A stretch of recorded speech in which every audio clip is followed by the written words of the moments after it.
Hello and welcome to the regular Friday edition of Spurs Diehards TTID, Tottenham Till I Die. I'm your host while Drew's away, and I am now bug-free, #1 herbal remedies. Right, I'm back on coffee now. I've had a cup of coffee for like 2 weeks, but I mean, yeah, I'm back on the old caffeine, which is all good. Tonight I've got a great panel for you. Let's talk about what we're going to talk about. We're going to talk about the World Cup first, see where it goes. We'll talk about a little bit of Newcastle, the controversial penalty and the captain, fantastic Romero and that. And we'll do a preview of Brentford and a predicted score. And we'll see how long the guests can stay. I don't normally like going more than an hour and a half, but anything between an hour and a half. But we'll see. If it's enjoyable, we'll carry on. And we've got another guest just joining us. Callum's just joined us as well. Big up, Callum. Welcome. He's part of the administrative team here. So, yeah. So, we'll get into it, guys. I'm going to bring the banner up. We're starting with the World Cup. So, as you were late, Callum, you can go first. What did you think of England's group? Can you hear us, Callum? Are you there? Are you there? Woo! Are you there? Is Callum on mute? Right. Are you muted, Callum? Can you hear me now? There you are. Yeah.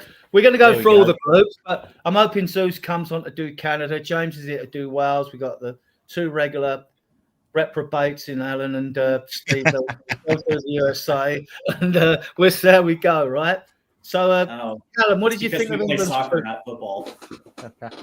Yeah, I mean, we'd take that group any day of the week, wouldn't you? Yeah. I mean, realistically, Croatia's the toughest one there. I mean, Panama has their own problems with a canal with the US at the moment, so I think they'll probably be more focused on that and being invaded over playing football. And what we got, Ghana, so that's Kudus, isn't it? Or Kudus and Semenyo, I think. You're right. That's another one that got away for England, ain't it? Because of heritage. So, I mean, realistically, I'd have taken that any day of the week as a group stage for it. And I think every sort of top country has done quite well out of it. If anything, you'd probably say the toughest group is probably Group I, wouldn't you? With France and Norway, realistically.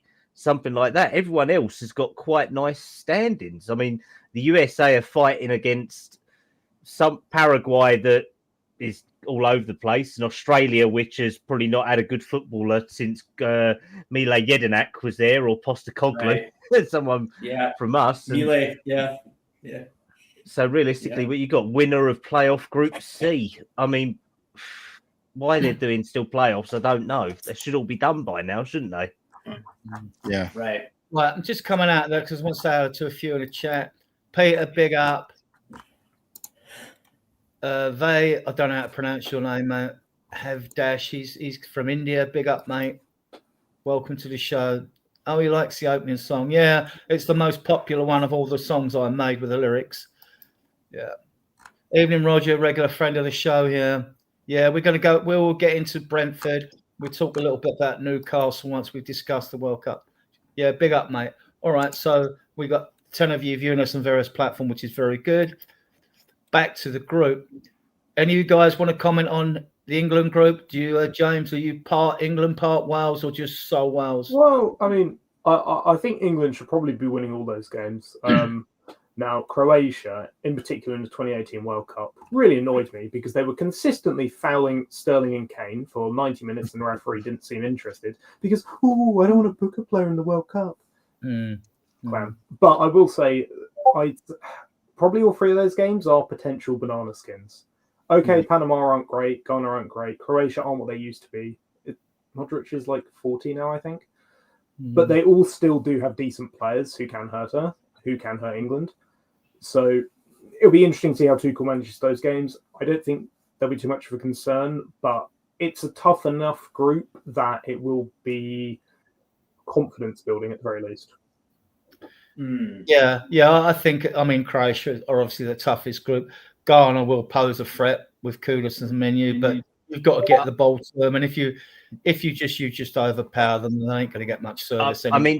This could be Vuckovic's first World Cup as well, couldn't it? So that'd be an interesting one, seeing the big lad on the big stage, to be honest. I mean, if he gets there, then hands down, this could be the making of him. Let's put it that way. Oh, he'll definitely be in the Croatian squad. Well, England has to want to win these games, right? They can't settle for points when they actually should take 3, right? Like the way that I look at Group L is the fact that when it comes to depth and when it comes to talent, England is the tops of this group, and there should be no problems with any of these 3 teams. Me personally, I think Croatia missed their window when they actually had the bulk of that talent together. I think it was 2018 when they were absolutely phenomenal. Yeah. But the reality is the fact that Panama is the 4th best team in CONCACAF. And they're going to play hard and they're going to mix it up, but they do not actually have the depth nor the forward talent to actually pose a threat. Me personally, the 2 toughest games are probably going to be Croatia and Ghana because they will give you a match. But for me, for Thomas Tuchel and for the talent that England has, they can't be in a position where they're going to play conservative. They're going to actually have to play up to the talent of what their roster suggests. And dominate this group because me personally, they should have 9 points through these three matches. Guys, do we know if Perisic is still playing? Because he's such a fantastic player. It wouldn't surprise me. He is. You can keep going. Yeah, go on. No, he is. I saw he scored the other day. Actually, I don't remember. What he's with PSV Eindhoven. PSV Eindhoven. Yes. There you go. As is Modric, by the way, who is 40. Who at the next World Cup will be nearing 41. AC, yeah. He's playing for Milan. Did Modric invest in Swansea? Was it Swansea he invested in? It was Swansea or Cardiff, weren't it? Something like that. Yeah, one of them. Big up David Clark, who's joined us here. Right. Yeah, everyone feels sorry for Welsh clubs, don't they? They feel sorry for Wales in general, so... They're cheap clubs to buy, let's be fair. They're cheap clubs to buy. That's what it's all about. It's a cheap country to buy, mate. Go buy Wrexham for a packet of Longdales, something like that. Let's put it that way. They've invested at Wrexham quite a bit, but I don't see Davis down there because he's a Swansea boy. And James? Davis is a Swansea boy, so he may end up at Swansea. Yeah, we can send Johnson there. That'd do us a favour. This is actually the route which of England to go through because we're going to play Croatia first, then Ghana and Panama. Do we know where these games are located, guys? Anyone know? I would have to look. Probably on the East Coast. I think they're going to. I think England's going to be playing on the East Coast. Yeah. So the first England game is versus Croatia. That's in Toronto. Yep. Second game is in Toronto, and the third game is in Philadelphia. There you go, East Coast. Right. Yeah. Well, that'll please Brian Daigle and Zeus if we'll have to ask him if he comes on. If he's going to go to any of them games. I won't. My bus pass doesn't extend to Canada, so I won't be going to there. Does your pension extend to Canada, though, Adrian? That's the question, right? Right. Steve, USA's group. Fancy chances? Well, it's certainly set up. It's certainly set up for this team to win it. What I will say is, all 3 home nations are in a group where they are conducive to winning their group. For the United States, I think it's all going to be about whether or not we're going to be able to stay healthy before we get to the World Cup. and then also depth as well too. One of the things that I like about this is especially if Turkey is the team that plays its way through and gets into this group. All three of these teams we played in 2025, so we know exactly how they're going to set up, who they're going to be playing, and so there's not going to be too many surprises. And one of the saving graces about this group is the fact that we got Australia in it. And no disrespect to the Socceroos down there in Australia, but the reality is, one of the things that we didn't necessarily have in the 2022 World Cup was depth. And by the time that we got through England and Wales, we had to throw everything at Iraq just to get into the next round because of a lack of depth. And now that we have Australia, there's a good chance that we might be able to, especially if we get past Paraguay, we might be able to rotate, and that's going to save some of our best players for for that third game and potentially the knockout rounds. But as far as I'm concerned, yeah, there is a potential banana skin somewhere in there. But that being said, I would probably assume that it's going to be set up nice for the U.S. to win that group. Alan, your take on USA's opposition? I think it's a pretty good group, all things considered. I think we came out pretty good. I don't know who the winner of playoff Group C is going to be. I forget which 4 teams Wayne Gretzky would have had trouble pronouncing, but but Australia, I think realistically we should be able to beat Australia, not a problem. And Paraguay, same thing. Yeah. Yeah, and usually the home nation does. They usually get through in the first rounds of World Cup. It's just sort of like the general lift. It's sort of in the ether that home nations will get through. Yeah. Then it gets tough. Well, it gets tougher for everyone, doesn't it? The winner of playoff C will be either Slovakia, Kosovo, Turkey, or Romania. So probably Turkey, I'd imagine. Let's go Kosovo. I'm surprised they're letting Slovakia play Kosovo, but yeah. We got Senegal in the group with France and Norway. That's Pat Matasar. Yeah, Pat Matasar. Well, that's just France versus a colony, isn't it? So I mean, we've got some colonialism going on there. I mean, it's kind of like you guys when you did play Iraq. It was America versus Iraq 2 times in the last 20 years, ain't it? So I feel bad. I was going to say I feel bad for Scotland being drawn into the group with Morocco and Brazil. Okay, yeah. Oh, I don't. Oh, by the way, the winner of playoff 2, so France, Senegal, Norway, the playoff for that game, Bolivia play Suriname. I don't know. Where the hell is that? Yeah. Right. It's in CONCACAF. It's in the Caribbean. It's in the West Indies. So whoever wins that game plays Iraq in Kuala Lumpur, which is in Mexico, to decide who goes. So my guess might be Bolivia because they usually have a decent record, although I'm aware that's predominantly because they play their home games in the mountains. Yeah, so obviously a lot of teams struggle there. I don't know how good they are, but Iraq, Bolivia, guys. All right, we'll stay with these games because Wales have got to qualify yet, haven't they? Yeah, I mean, kind of silly that UEFA only get 13 spots. I mean, I guarantee you that I could pretty much guarantee you that. Okay, let's pick a random team that didn't qualify. Northern Ireland are better than Uzbekistan at football. Right? Probably. Come on. Right. And I also don't like the fact that UEFA playoff teams get put in pot 4. It should be an average of all the teams in that group of 4 teams, and they should get that pot. Anyway, when Wales do qualify, because Wales got lucky, and for some reason we get to play all our games in Cardiff, so happy days. Canada, Qatar, who were somehow pot 3, despite the fact that every time I've watched Qatar, they're really terrible. Pretty confident about that. Bad. Yeah, Qatar are terrible. They're going to finish 4th. The Swiss are pretty good. Wales have played Switzerland. They played them at the 2020 Euros. It was a draw. It was a competitive game. And Canada, yeah, they're not world beaters, but they're a decent team. I think that's probably one of the lower quality groups in all reality. But, I think Canada, Switzerland, and Wales are pretty similar in terms of ability. So I think it'll be quite competitive for one of those top 2 spots. And obviously, look, from looking at the Euros with those third place spots getting you through, typically 4 points is enough to get you through to the next round. So it wouldn't surprise me if all 3 teams got through. But who knows? And in regarding Wales playoffs, obviously Italy on paper are the better team, but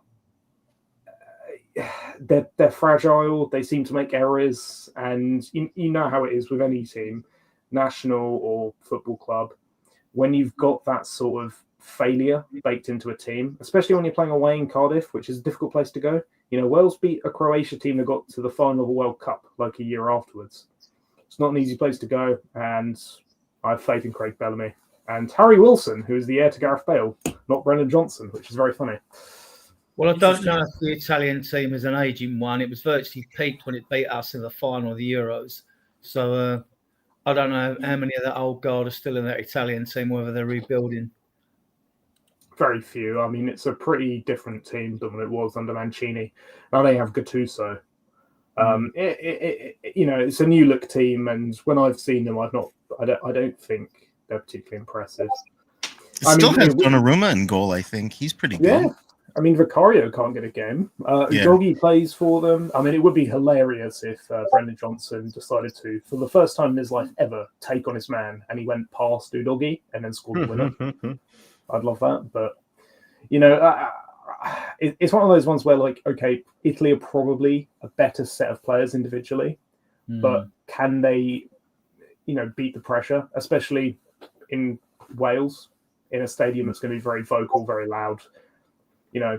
Someone's probably going to come sing a song again. Yeah. Where, just out of curiosity, what playoff group is the Republic of Ireland in? D, I think. Let me check. Are they in F? They're in D. They're playing the Czech Republic. Then they're playing the winner of Denmark, North Macedonia if they beat the Czech Republic. Oh yeah, wow, that's a pretty good group.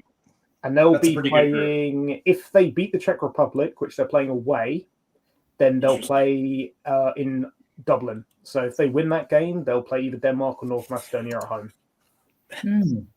They've got chances then. Yep. I mean, Troy Parrott scored a hat-trick recently for them, didn't he? Yeah. I think he's got like 5 goals in 2 games or something like that. Yeah. That doesn't mean we're signing him back, though. Please don't start this. We know how it goes. Well, I was going to say big up to the Republic of Ireland, too, because that last window, they had to dig deep to get those 2 wins.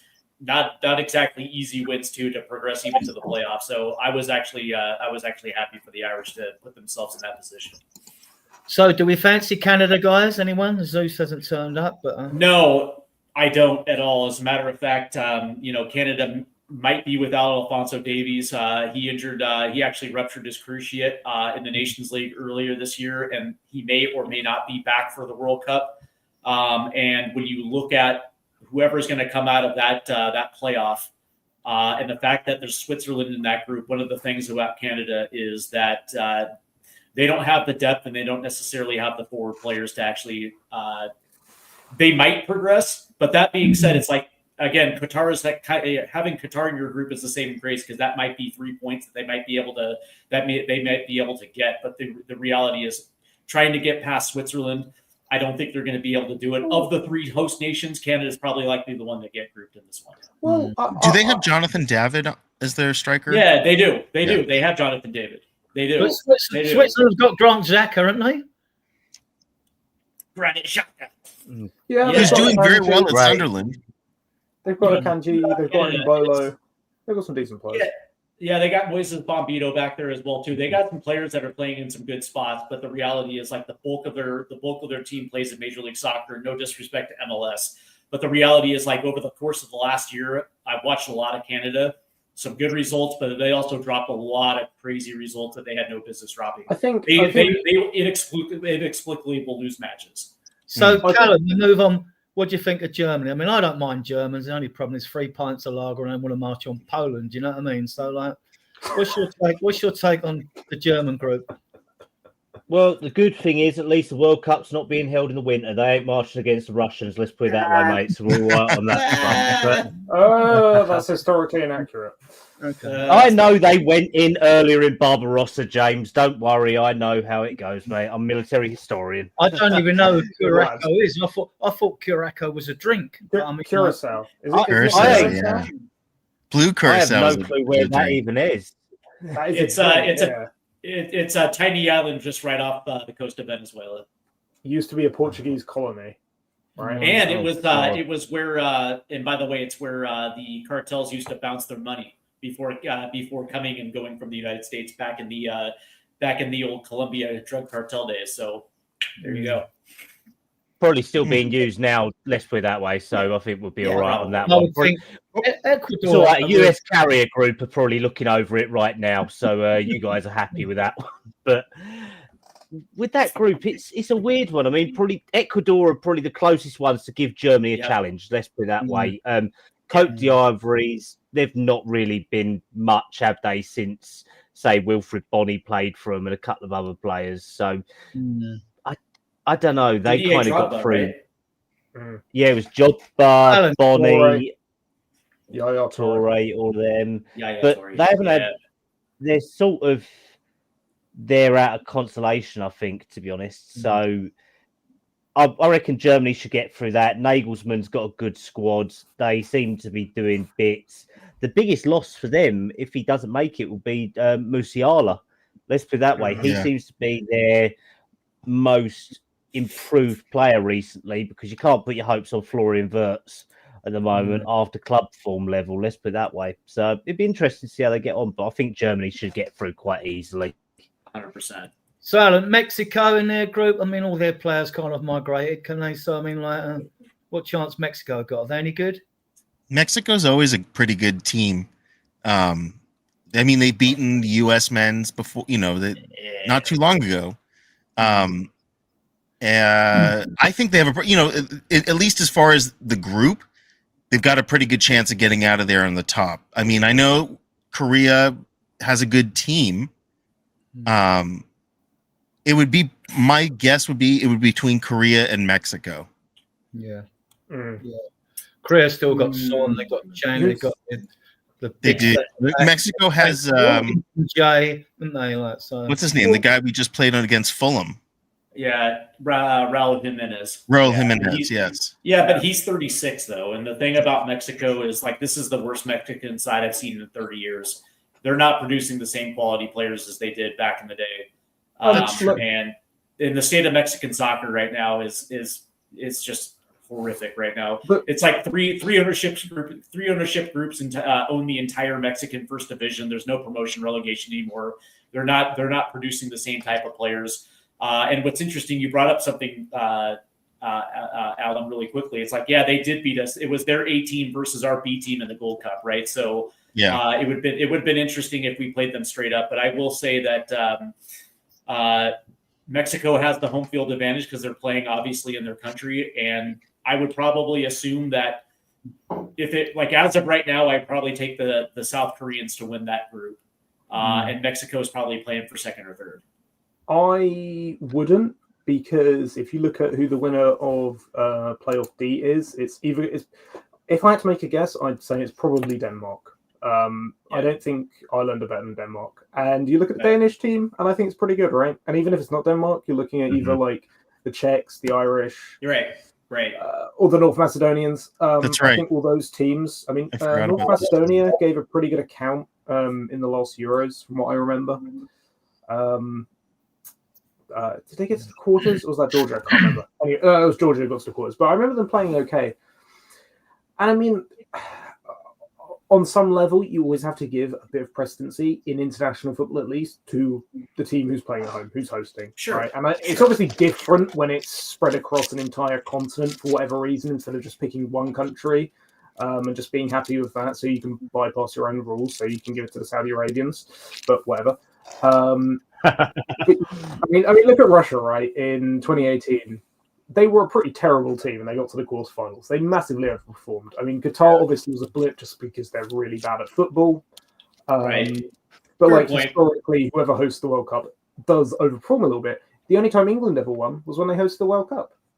And I will say this lastly on Mexico. Now they do have one distinct advantage, is that if they're playing in the Estadio Azteca in Mexico City, they're playing at altitude, and they're playing at a high altitude in Mexico City. And if they, if they're able to play their entire group in Mexico City at their fortress, yeah, I probably would assume that maybe they're in a good position to win that group. But if they're moved around, you know what I mean? I don't know. Someone asked about Morocco's chances. Yeah, in Group C. It's pretty good, I think. Right, Did they win the African Nations Cup or not? No, don't know. Was it Senegal or something like that? No.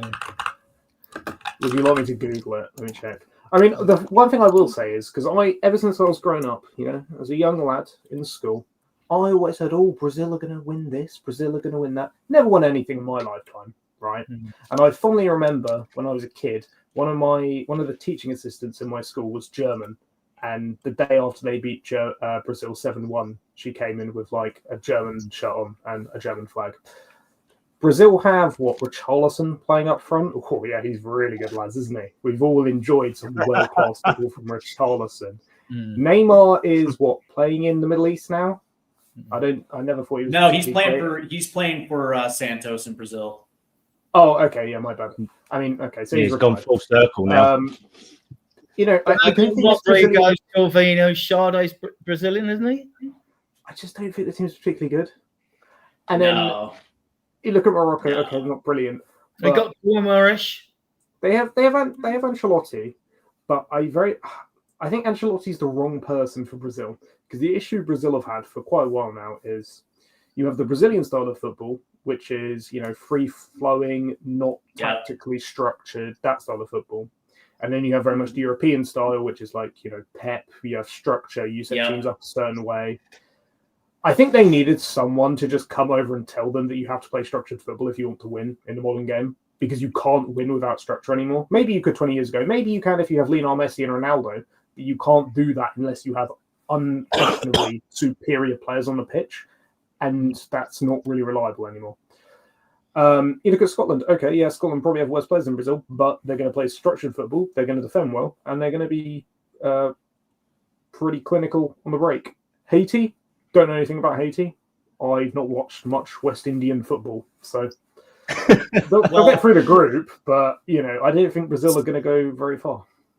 By the way, Morocco did make the AFCON final, but lost to Nigeria in the final of the 2025 AFCON championship. So I guess that's something. But that being said, the interesting thing about Brazil is, you're absolutely right, James, is the fact that they are on the side of Brazilians that are playing over in Europe, and they usually err on that instead of homegrown Brazilians that are playing in the Brasileiro down there in that in their top flight, and the fact that they're more inclined to take an Argentinian coach or a guy like or a guy like Ancelotti instead of somebody that's actually coaching in their native Brazil. And I think over the course of the last 15 years, they kind of gotten away with what's been successful for Brazil. And don't get me wrong, it's like if you have a guy like Neymar in his prime, obviously you're going to carry him. But the reality, it's like they've leaned way too heavy on the Brazilians that are playing overseas instead of those that are in their own top flight. The interesting thing about Haiti is that they're going to lose every single game in this group, and it's no disrespect to Haiti, but they're like the 8th best team in CONCACAF, and they couldn't even get out of the group in the Gold Cup, and we're talking about a continental championship that's really not rated. The interesting thing is going to be about Scotland, right? I like Scotland because, that being said, I like plucky underdog teams, and I like that. I like that whole Cinderella fairy tale to the end type of run. I don't think Scotland's going to do it, but I like the fact that they're back in the World Cup, and it feels like they're going to be playing for third in this group. But that being said, third place advances, and it would be kind of cool to see Scotland get out of the group and see where they're at. But if you're asking me right now who's going to win Group C, it's going to be Morocco. Callum, Group F. Callum, what's your take on Group F? Group F. Obviously, the Dutch ain't got a bad team at the moment. They seem to be doing quite well. So I'd always back them because of Van der Ven, Bergwijn, Bergwijn, Yeah, Simon, Bergwijn. all of them as well. So I Van reckon Heck. they'll probably top it. Yeah, Van Hecker as well. Realistically, Tunisia, I don't know enough about them. I don't know how they've gotten through. Let's put it that way. So I'll probably say that they'll most likely finish third. Japan, I think, have got a decent team. They've got a lot of good young players, to be honest, from what I've been seeing. And yeah, Takai, and a lot of them have started coming over towards Europe as well now, a lot in Germany as well. I'm sure James can tell me who's going to be winner of playoff B as well shortly. Yep. So it's the winner of Poland versus Albania. I want to make a politically incorrect joke about that. Go Albania. So it's your friendly. I'm not going to make a joke. Then it's either the winner of Ukraine Sweden. I don't know where the Ukraine-Sweden game is being hosted. Presumably in Sweden, because Ukraine's a war zone. The Poland-Albania game is in Warsaw. No, they'll probably host it in Donetsk. It'll probably be right outside the front line. So you got Russian ICBMs flying over you. Let's put it that way. And the final is in Sweden. Now, Sweden have a decent team, as do Ukraine. I like the Swedes. I'm not sure who's going to win that. But, obviously Poland, Albania, you've got your local plumber versus your local man you call at 11 o'clock at night. So that's going to be an entertaining derby. I was going to say, it's your local painter versus your local truck driver, ain't it, over here, mate? Let's put that. That's so funny. My politically incorrect joke. There you go. I'm sorry, mate. But I mean, like, if you look realistically at that group, right, it's probably going to be like Sweden or Poland, who have decent teams. Right. With Poland, you've got to ask questions about, like, okay, Lewandowski is still their main guy. He's getting on a bit. Yeah, he is. The Swedish team, we've got like Emil Forsberg, you've got Isaac. You have some good players. How well do they do as a team? It's questionable, Right. but when you look at other teams, I mean, I know Japan have a decent team, and obviously they work really hard. They're really structured. Yep. Maybe they're good enough to get through in third. I think the Dutch are probably they are the best team in that group, right? I mean, the Dutch invented modern football. Tunisia, the last Tunisia game I watched was when England beat them at the World Cup in 2018, right? I think it's one of those things where, like, you have the Dutch, then you have like Japan, then you have like Poland, Sweden, whoever, like here, and then you have like Tunisia all the way down here. But saying that, Tunisia will win. Group G. We'll move on to Group G. Belgium, Egypt, Iran, New Zealand. We know Belgium have had a fantastic squad of players that aged. They should have won competitions, but they haven't, have they? So, yeah, Belgium's pretty good. What is that? De Bruyne, I think, still playing. Yeah. Is that Kevin De Bruyne? Yeah. Yeah, I mean, he's walking with a Zimmer frame now, and he's hooked up to a heart rate monitor. But yeah, he's still going. Modric is still going, and he's going to be 41 at this next World Cup. So right. So Egypt will have Mo Salah, although Right. arguably he's also starting to maybe take a dip in form. Not in weight, though. Iran's fans are banned from going to the USA by Trump, so they're not going. The team itself, though, is a pretty good team. They have some good players. It's a surprise they're even allowing the Iranian national team to compete in this World Cup. Yeah. Well, it's probably because Israel aren't there. Why does it say IR, Iran? It's the Islamic Republic? Yeah, it's the Islamic Republic of Iran. Yeah. Okay. So, Alan, I don't know nothing about New Zealand. I should imagine they're on par less of a... The Kiwis, yeah, I know very little about them. I think they're bigger into rugby than they are into football. Yeah, they are. Yeah. And cricket. And cricket, yeah. And cricket, you're right. Yeah, they won the worst confederation on the face of this planet. They're out there in Oceania. And so they're playing. I couldn't tell you another team that's in Oceania outside of New Zealand since Australia left for the Asians. But that being said, it's like I question Belgium because their golden generation was 2012 to 2016, where you had Kevin De Bruyne coming up for the first time, and you had the striker, what's his name, Lukaku. Chelsea. Romelu Lukaku. and you had a team that I think they went to a semifinal in that 2014 World Cup. They were primed and ready to do something special. They couldn't get over. And now that golden generation has aged out, and you wonder whether or not they actually have that next core coming in. But the team that I'm keeping my eye on was Egypt. And you're absolutely right. They got a 33-year-old Mo Salah, but they also have a scrappy little team that makes things absolutely difficult. Like they suck at the AFCON, but yet they still qualify, and they still can, like Japan, they can still beat anybody on any given day. I mean, Callum, Group H. I mean, I believe Spain are favourites of the World Cup, but what's your Group H? Probably Spain and Uruguay are going to be the favourites and second favourites for that. I mean, Uruguay is still a very good team. They seem to always do well in the Copa America, don't they, as well, down there. So I'd always go for them. Cabo Verde, no chance for them at all. And Saudi, I think there's some potential there. They've got quite a few good young players coming through, but I think maybe this World Cup's a little bit too early for them, if you get what I mean, because they're actually making a push in Saudi to get a lot of the foreign players out and actually try and build some of their youth players up now. So there's probably some potential coming up in due course down there as well, which is it's interesting. So I'd probably say Spain to top, Uruguay second, Saudi third, and Cabo fourth. And Uruguay love a punch up and throwing bottles into the crowd. So I mean, like, someone's going to mess up. They like the red card. And they're Uruguay's got some killers, man. They love a bit of race. A nice team. South America as well, don't they? So I mean, especially with that sort of group, right? Like smaller countries like Cabo Verde, being at the World Cup means a lot to them, right? Sure. Like I guess if you're English maybe or whatever, it doesn't really matter that you're there. But especially like being Welsh, when Wales went to the Euros in 2016, you can tell how much it just meant to the players to be there. They're going to give literally everything, every game, for every tackle, for everything. I mean, what happened to Belgium at 2016 Euros? Their golden generation. Weird. What happened to their golden generation, James? I mean, John Terry did certain things with another teammate's wife, but Spain are probably the best team at this World Cup. Other than, I'd say, talent-wise, England, actually. England probably should be doing it better than they are. I mean, England are the only team to qualify who didn't concede a goal, I think, in qualification. Right?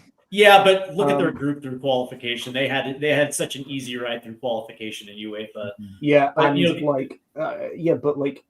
most of those teams would have qualified in other confederations, right? So how easy was it?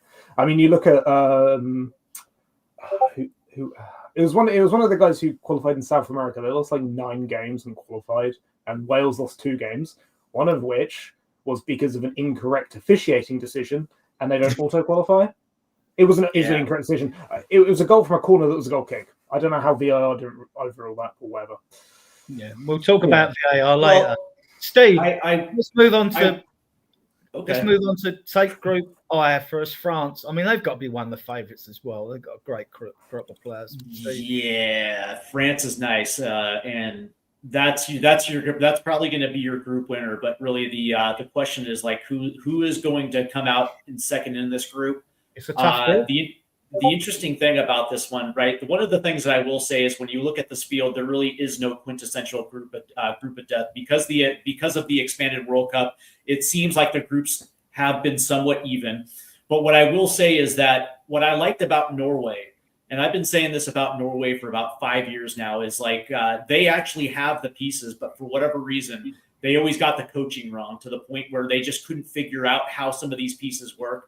And they figured it out, and I like what Norway has done. And I think, and if I'm correctly, they didn't even qualify for the last Euros. And they got Haaland. They got Haaland, and it's a shame. But the reality is, they were able to go from that to the World Cup and actually play well through qualifying. And so they finally figured out how to make these pieces work. And Norway has actually had some good wins in qualifying. Right. The question that I have for this one is. Are they going to be able to hang with France? But also, are they going to be able to take down a team like Senegal? Because again, those AFCON nations, these teams are silent killers, and Senegal is is a very, very good attacking team, and that's what makes this Group I a little bit tricky, because it's like we understand what France brings to the table, but then you also have two other teams that are essentially evenly matched, and you wonder exactly who's going to be able to get that second automatic berth into the knockout rounds. I suspect it's going to be Norway, but would it surprise me if it's Senegal? No. Alan, we'll come to you, Alan, then I'll come to Callum. We've only got two groups to do. Alan, Argentina, they've got the experience in the competition, and they are the winners. What about Group J for you? They're definitely going to take it. I know nothing about these other teams, but I don't. With Argentina in their group, I don't think I need to know a whole lot. I think Argentina is going to get through pretty easily. I think they've got the Austria's nice though. Austria's nice though. They got Conrad Lima. That's the only Austrian I know. Right. Yeah. Kevin Danso. Oh yeah. Kevin Danso. Yeah. Did he make the squad? Is he in the squad? He will be. Javier Schengler as well at Leipzig. Conrad Lima as well is still out there. Yeah. So, I mean, there's some good players in this Austrian team and all that. It's just whether they are strong enough. I think they've got a decent first 11. It's just the background depth in there is next to none, to be honest. Let's put it that way. Yeah, well, we'll finish with you, Callum. We've done the groups, then we'll move on to other things. Portugal, they're a good side as well. They've still got Ronaldo. Yeah, this should be his last World Cup, shouldn't it? I reckon this time. So, I mean, he's been given a dispensation to play in the States by Trump, hasn't he? He's allowed to come out and play there after his match or his game ban. So I'd say they'll probably do well. Colombia will be funding all the businessmen that are over there in certain other. They've got Val. They've got our guy there, isn't they, in Portugal? They've got Paulina. Yeah, they've got Paulina down there. But yeah, so I reckon Portugal top it. Uzbekistan, I honestly don't know anyone who plays for Uzbekistan, to be honest, so I can't comment. I reckon they'll probably come last. Colombia will have other recreational activities to do at the World Cup, so they'll have that, and I'm sure James will tell me who's going to be the winner of win-off player of one as well. I'd like to just correct you on what Trump did for Ronaldo. FIFA gave him a dispensation to delay his ban. What Trump did was pardon him because in Las Vegas, in Nevada, there's an arrest warrant out for him. So what Trump did was get rid of it, basically, because Nevada police wanted to talk to him about certain allegations. So there was an arrest warrant out for him. So what Trump did was he basically pardoned him, so they can't go and arrest him. That's what happened with Trump. All right, well, gave him dispensation. Okay, we'll end that there. We've got other things to go through, so we'll remove that. Delete. By the way, Colombia wins that group. Yeah, right. So let's go to the banners, because there are a few things I want to talk about that are. By the way, I'm just going to go through these guys' groups first. Who's disappeared? Steve. You can find Callum here at Project Spurs on XCOM. He's part of our group, but he's also tied up with Gary Ward. I'm hoping to get both of them on Sunday. I spoke to Gary earlier after Callum gave me his number. So he's looking forward to coming on the show. I said, yeah, you're welcome. So I'll try and get the pair of them on Sunday. Then I've got, so that's the link for XCOM. Get over there, guys, those of you who are watching us. And the link for Steve, who's gone absent just a second ago. But get over to Steve's Stateside Footy. What he doesn't do isn't worth knowing, because he's always on doing something. All the American sports, all the UK, everything. He covers everything, and he deserves a lot more subscriptions than he's got. Although Steve is doing quite well, he tells me so. Yep. And then we have, Alan. Over the last few months, the subs have been going up, man. So that's great. Yeah, that's great to hear. And we have Alan at Team Tottenham Go. He's a bit streaky, like Sonny and Richarlison, like when he's on, you know what I mean? But when he's on, he gives you a little blast, and then he disappears, like a bit like Richarlison as well. So, oh God. So back to the banners. Let's get. Oh shit! What have I done here? Hang on. Get it off. I'll do these at the end as well, guys. Remind me in case I forget, right? Because there's a lot to go for banners, right? Let's scroll down, right? So up right now. My mouse. What is the matter with my mouse? Right, okay.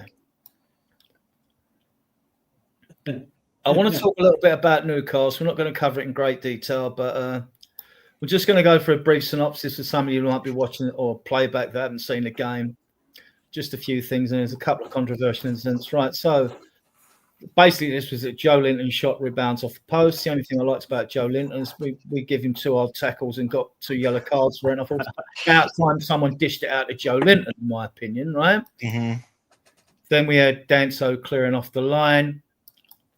And this 1-0, any of you can come on this, 1-0 Golden, Voldemort to Gamera scores. This was after Golden did Porro, who's not been in the best form recently. And I think he played, Decky played 40-odd games last year, 40-odd games.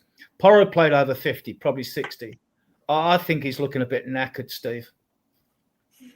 I would agree with that as well, too. And this wasn't the first and only portion of this game where Pedro Porro got beaten to the outside. And the interesting thing too is when he gets beat, we actually have to commit defenders over to kind of close down the space. And what ends up happening is, and especially on this one, and that's this goal, the ball gets deflected right to Bruno Guimaraes, who was literally, there was nobody around him, and he's just able to make that finish. And by the way, it was a good finish, but the reality is it's, whether it is an issue of being knackered or he's just getting beat by better wingers, it throws the entire defensive shape completely out of whack, and then all of a sudden we concede goals.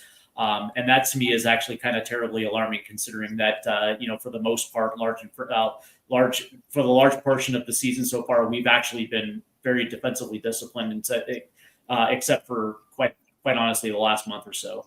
So. Yeah, okay. Callum, 78 1-0. Kudos cross for Romero scores a dive in it. Oh no, strikers would have been proud of that. He got in front of Burn, right? What's your take, mate? Oh, most definitely. I know we covered it Wednesday, so I'll just say what I said then. It was magic, wasn't it? I mean, literally, Kudus had been completely anonymous that game.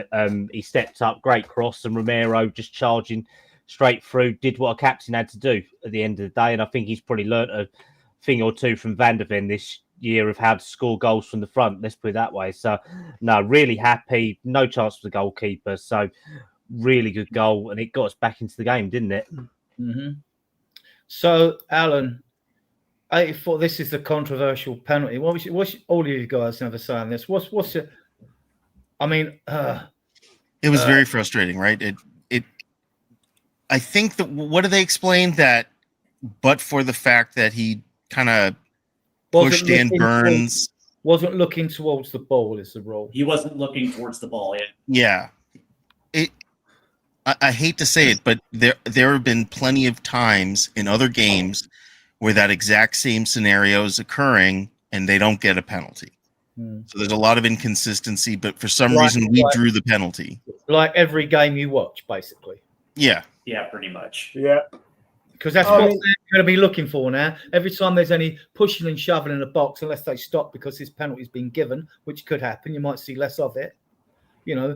All fans now are going to be looking when there's pushing and shoving in the box, whether these players are. You coming on us, James? You look like you want to say something. I grew up playing football, and one of the things my coach used to say to us was, one of you get in front of the goalkeeper. And I was a striker, so he would say to me, if the defender tries to get in front of you, you push him and you try run in front of him. Mm-hmm. And that was just football. Did the referee blow his whistle 20 times and give a penalty? No, of course not, he didn't. Right. If someone blocked me, did he give a penalty? No, of course he didn't. I'd like to see a rule change, Steve. I mean, I'd like to see a rule where you can mark tight at penalties. Like back in the day, we didn't have all this holding and shoving in the boxes. People either zonal marked or they marked the player tight. But I'd like to see a rule where no holding or pushing's allowed, but you can mark tight. And I think because I don't know any fan from any club that likes all that messing around in the penalty area from set pieces. Steve? Yeah, I can dig it. What I will say is one of my biggest issues with this is the fact that this was, re-officiating a call that was already made in the moment, right? The head ref didn't call for a penalty in the moment. As a matter of fact, there was no inclination that there was going to be a foul. Now, by the rule of the law, I guess you can say that that it was, I guess you can say that in the moment, if the ref called a penalty, it would be backed up. And that's the thing. That's the thing about VAR. That's what it's designed to do, right? If if there is a call that is that is made in the moment, that is requiring of a double check, that's what VAR is for. It is not to go back and re-referee a situation that has already been called. It wasn't clear and obvious, was it? It wasn't clear and obvious. And that for me is the problem. That's for me is the problem. Another thing, guys. I don't trust VAR officials because you've only got one there that's biased against your football club, and I've seen it happen with Spurs too many times. I'm a biased fan, so if I come across as being biased, good, right? But I think there are VAR officials that are biased against us. It's like the Champions League final when Sissoko got done by the VAR. I don't think UEFA wanted Spurs to win that final anyway. I mean. The two teams with a Jewish connection are Ajax and Spurs mainly, right? Traditionally, and I do think that played a part. I really do. And if I'm wrong, well, I'm wrong, but I'm just biased that way. Callum, what's your take on it? I mean, realistically, the fact that Bentancur was being a pain in the backside in the box. He was doing what we all see every single time. There is tussling in the box, but realistically, when you got Bentancur 5'9" or 5'10" versus Dan Burns 6'7" or 6'8", when he ends up on top of Bentancur and a penalty gets given in his favour, it doesn't really inspire confidence in me, to be honest. And the VAR is only meant to overrule a clear and apparent error made by the referee. That's my issue with VAR, because the referee didn't call a penalty. He was straight there, really close, and VAR have gone. You've got to have a monitor. Yeah, they went back. They went back and re-officiated it. And to your point, Alan, now if you go onto YouTube and you watch some of these shows, whether it's former players or former coaches, they generally do have a referee on every once in a while. Referees that have retired in the last few years, and they fully admit for the fact that they are fans of certain clubs. You know what I mean? They're supposed to be non-biased, but we know right now that there are that most refs have a particular proclivity to certain teams in the league because they grew up certain fans. Well, when you go to be a referee, they do ask you, are you a fan of a team? And let's say I went and said, oh, yeah, I'm a Spurs fan. I wouldn't be allowed to referee Arsenal Man U. But on this issue, I'll leave it with one point. One of my best mates is an Arsenal fan. He watched that game with his uncle, who my mate doesn't really care about rivalries beyond taking a piss out of me, right? His uncle does not like Spurs. And my mate said to me that even his uncle thought that is a complete nonsense penalty. Mm-hmm. If a diehard Arsenal fan thinks it's complete nonsense, who wants it to not be nonsense, what does that say? Yeah. Says it's nonsense, doesn't it, really? Okay. Now we move on to this. Callum. Magic. It seems we've got a competition to see who's better with their shin, VDV in the final, or Captain Fantastic today, who come back after suspension. I thought it was superb. Go on. Best game for Romero in a long time, let's put it that way, because he has been lagging for a little bit. And realistically, it was kind of payback because Dan Burn put Romero on his arse. And I've never seen Romero move so quickly to get back up and recover from that corner coming in, goes down. And it wasn't a nice shot. It wasn't clear, but we don't care. At the end of the day, we can't score. We score magic goals. So I'm happy, and it's gone past Ramsdale. Ex-Arsenal goalkeeper, so even bloody better. Yeah. Let's put it that way, mate. Great goal. I mean, Newcastle probably should have done a little bit more to keep it out. It wasn't, going particularly quickly. But, what a goal. Great athleticism. Funnily enough, I had a dream after this match where Harry Redknapp was Spurs coach again. And in his first game, he put Romero and Van der Ven as his front two. I mean, what a devastating front line, right? But everyone's chipping in. We have an underperforming front line, and it took Loco Romero to just go, "I'll do it myself if you can't," and score just like an absolute worldie. So, what a goal!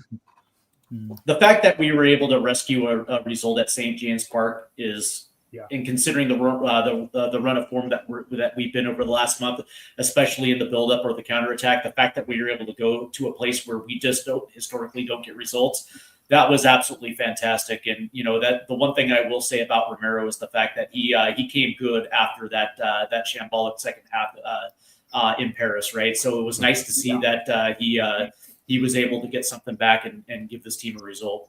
A badly needed result, by the way. We definitely played a lot better in that game. And obviously, we got a little bit fortunate with the result, but then they got a dodgy penalty, whatever you want to say about it. I think overall, we were better than we have been for a little bit. I don't think so. I think we were a bit better. And also, sometimes when you're in a bad run of form, getting a result is more important than anything else. And we got a point. We haven't got a point there. On James's point, Steve, I mean, the first half, they're all over us. They had like almost 65, 6, 7, 8% possession. Time the second half finished, they had 53% possession to our 47%. Yeah, and what's interesting is because Eddie Howe didn't keep his foot on the gas, right? The easiest way to beat this team is with continuous pressure because I agree. We do not advance the we don't advance the ball into progressive areas, aka soft spaces at all. As a matter of fact, the interesting thing about it is we continuously have our 10 drop deep to make touches, and that first touch is never forward; it's always to the side or it's to the back, and we're continuously rotating the ball between our back three, and when we get pressed, the ball generally goes forward, and of course, it's never into a good area, and we always end up losing possession. We had 45 minutes without it. We had the first half again without a shot on net in the first half because we just could not progress the ball forward whatsoever. And by the way, we only finished the game with 2 shots on net the entire game. It just so happens it was the 2 shots that we scored goals from.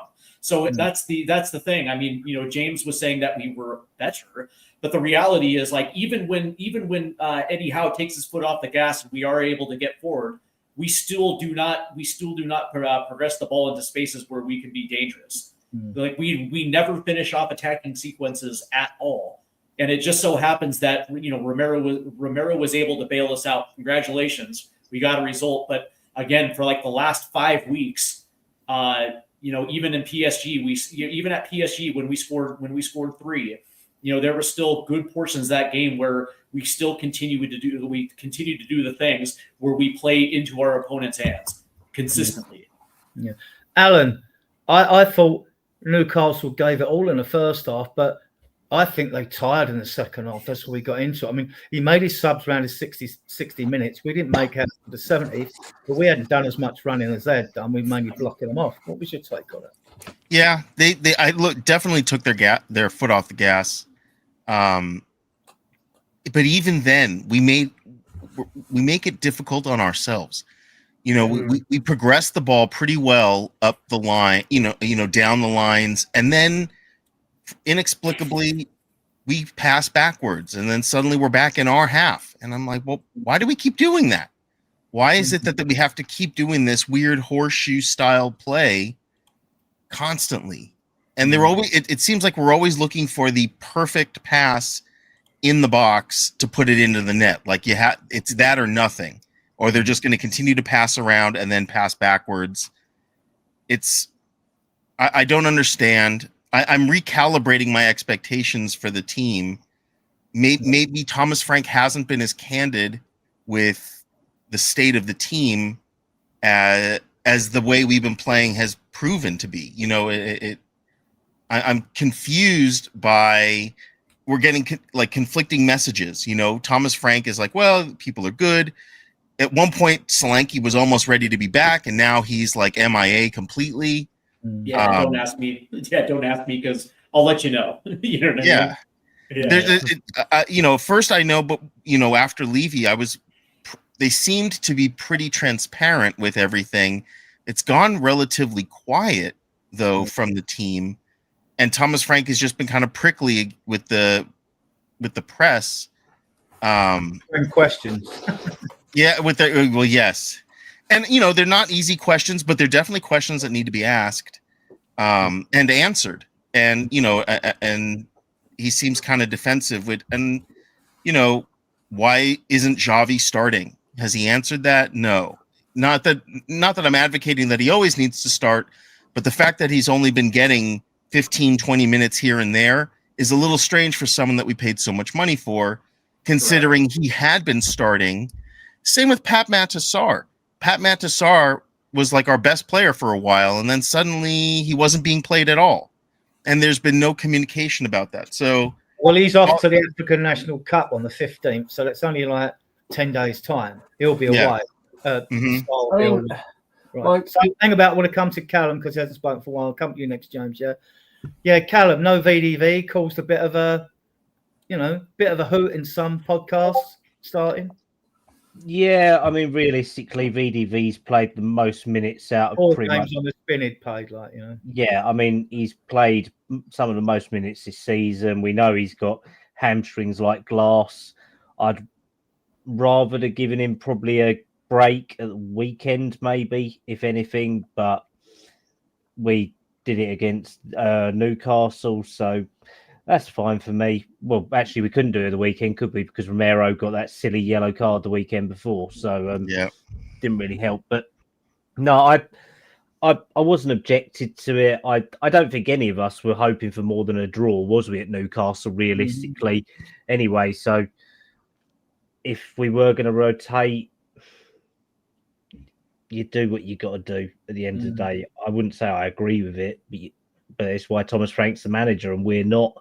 It's why we're allowed to criticise him as podcasters, ain't it? That's how we make our time up and all that. But realistically, it was a decision that could have gone either way. I don't think we were that bad defensively. So it wasn't like we was overall requiring Van de Ven in this game. They had one good shot, which went in from Bruno, and then the other one was a penalty. So it didn't really make an ultimate difference, did it? Realistically, James, there's a lot of talk about Xavi. He's a player I'm sure all Spurs fans like, but when he comes on, at least it looks as though he's going to make something happen, give us something different, doesn't he? Yeah, I mean, in many ways, he was brought in as a Maddison replacement. Or as another option to Maddison at the very least. Unfortunately, Maddison's been injured forever, seemingly, as has Kulusevski, who might never be fit. Maybe Kulusevski was the friends we made along the way. How dare you? Xavi's a good player, right?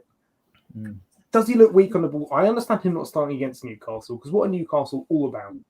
About running, energy, and strength. Yeah. I think Frank's midfield in that game, completely correct. That's probably what I'd have gone with. I do think, particularly when we go behind, you think, okay, we need a bit more creativity. We're not creative enough. Bring Xavi on. And he brings him on a little bit too late. And I think in some games, especially like you look at Fulham, and I look at a game like that and I think, all right, in theory, we should dominate possession. We're going to need creativity. Start Xavi. Okay, Xavi starting wouldn't have changed the fact of why we went behind. But, it shows the right intent from Frank. And I haven't necessarily seen that all the time, so far, as it were. And I just think, he is a good player. Okay, he's too light. Well, the only way he's going to get tougher is playing in the Premier League. He's not going to get tougher sitting on the bench unless he's with a sparring coach. Steve, on Xavi, I think he should be playing on the left, not because I think he's a left winger. Because they say, physicality and all that, fine. I've seen lots of small players, Ardiles, Mickey Gin, you would have heard him years ago, Alan Ball, players like that. And even Modric, right? We put him out on the left before he could be trusted in that central midfield position. I guess considering he has played some out there, but the interesting thing is he's better in central areas, depending on if he's used correctly in central areas. Yes. And for me, it's if you're not going to play him, in the central areas because you prefer, Papsar or you prefer Bergvall, fine. You actually have to have him on the pitch. From the standpoint, he's one of our best creative players. But I will say this, the further away you keep him away from goal, the worse he's going to be.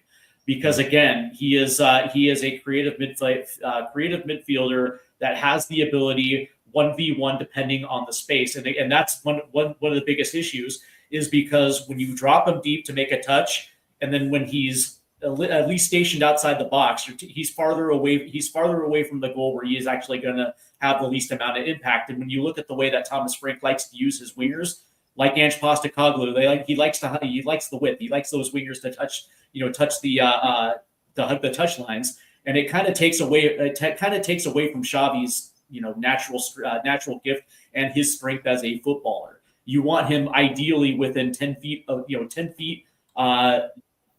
the goal. You actually want him in dangerous areas for him to be able to have the impact. But that being said, it also takes a tactical switch in order for him to actually be effective. But I just will preface this by saying that the farther away you have him away from goal, the farther away you have him from his strengths. But that being said, I will say this, that ideally he does have the footwork and he does actually have the pace where he could create one-on-one situations to play balls in the box. But when we've seen him on the left, we haven't seen a lot of service into the box.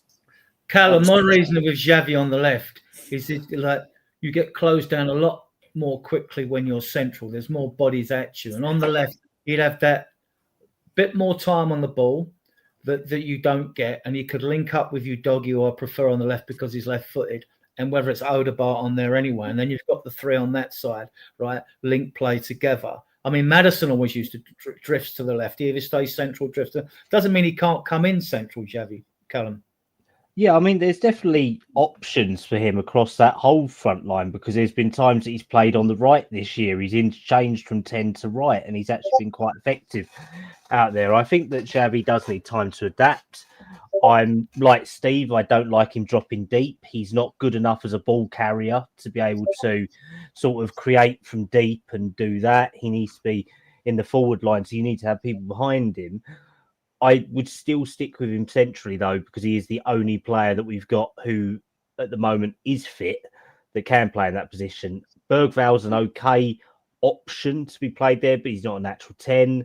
Kulusevski is still a right winger in my book, over a 10 or more like a false 9. So, I mean, realistically, I don't think playing him on the left would solve anything because realistically we've still got Tell, we've got Odegaard, we've raved about these ones, we want to give them a chance. Well, they've got to do it. We've still got Richarlison, who is useless, but he at least can be effective off the left. At times you can play Muani off the left if you want to. So we've got options. I wouldn't say they're good options out there, but we've got options there. So I would rather leave Simmons in the 10 and play, say, Bentancur or Paulinho as a 6, and then you'd have Sarr or Bergval as an 8 behind, or Gray, someone like that. We've also had Odegaard play as a 10, and Kudos can play there because he's played there before he even come to us. Yeah, I don't value Kudos anywhere apart from left or right, to be honest. People have said playing Johnson there. I mean, Johnson couldn't hit a barn door from 2 yards out at the moment. So realistically, our options are limited. I'd rather not try and reinvent the wheel. Just play someone who can play there, or don't play a style with a 10 and you try and create from the wings, or you play 2 strikers, 2 wingers, 2 midfielders, and your back line. I've probably named more than 10 players there, but realistically, it's just got to be, if you're going to do something, you create from other options if you're not going to play a 10. I don't want to play utility players who can play a 10, who are absolutely redundant, as we've been the last month or so.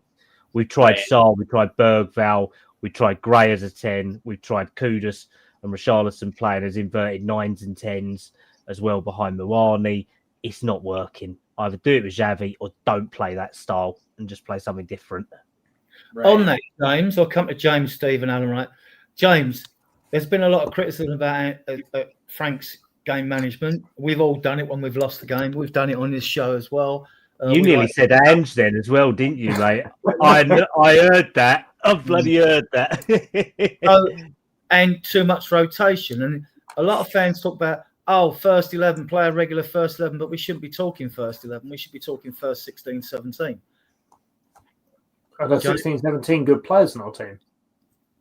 Are there? Well, it's not a bad squad. It's a question of like if we've got too many samey players. Well, we know that Richarlison, Basuma, and Davis will go. Look, he's been a great server. That'll leave 3 places for grabs without getting rid of any of the others. After that, you've got to start getting rid of what some fans might be some fans' favourite players. I think if you look at the lineup, it's similar to what I'd have gone for. I'd have probably played Richarlison because he's been in some decent form lately, and form is very crucial to him.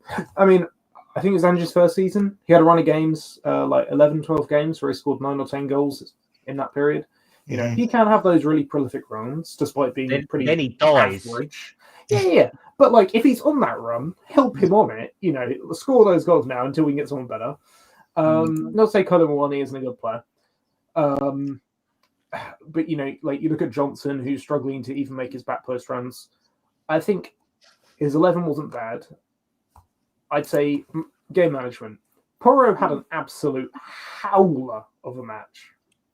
Yep. Now, I'm not saying he's a bad player or anything, but when if someone's kayaking and they are drowning, you pull them out.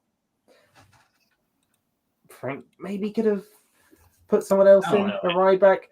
I mean, you know, we had Spence. Maybe Spence could have come on. He never subbed Porro off. I think at halftime, Spence probably should have come on. I think the other maybe issue with Frank is he makes his substitutions quite late. He only made substitutions until we were 1-0 down already, and he made those 5 minutes after we were already down. And obviously we came back into it after that because Romero scored a fluke. Well, he scored 2 flukes. I don't necessarily think any of his substitutions were incorrect in the sense of bringing on Gray, bringing on Tell, Simmons, Richarlison.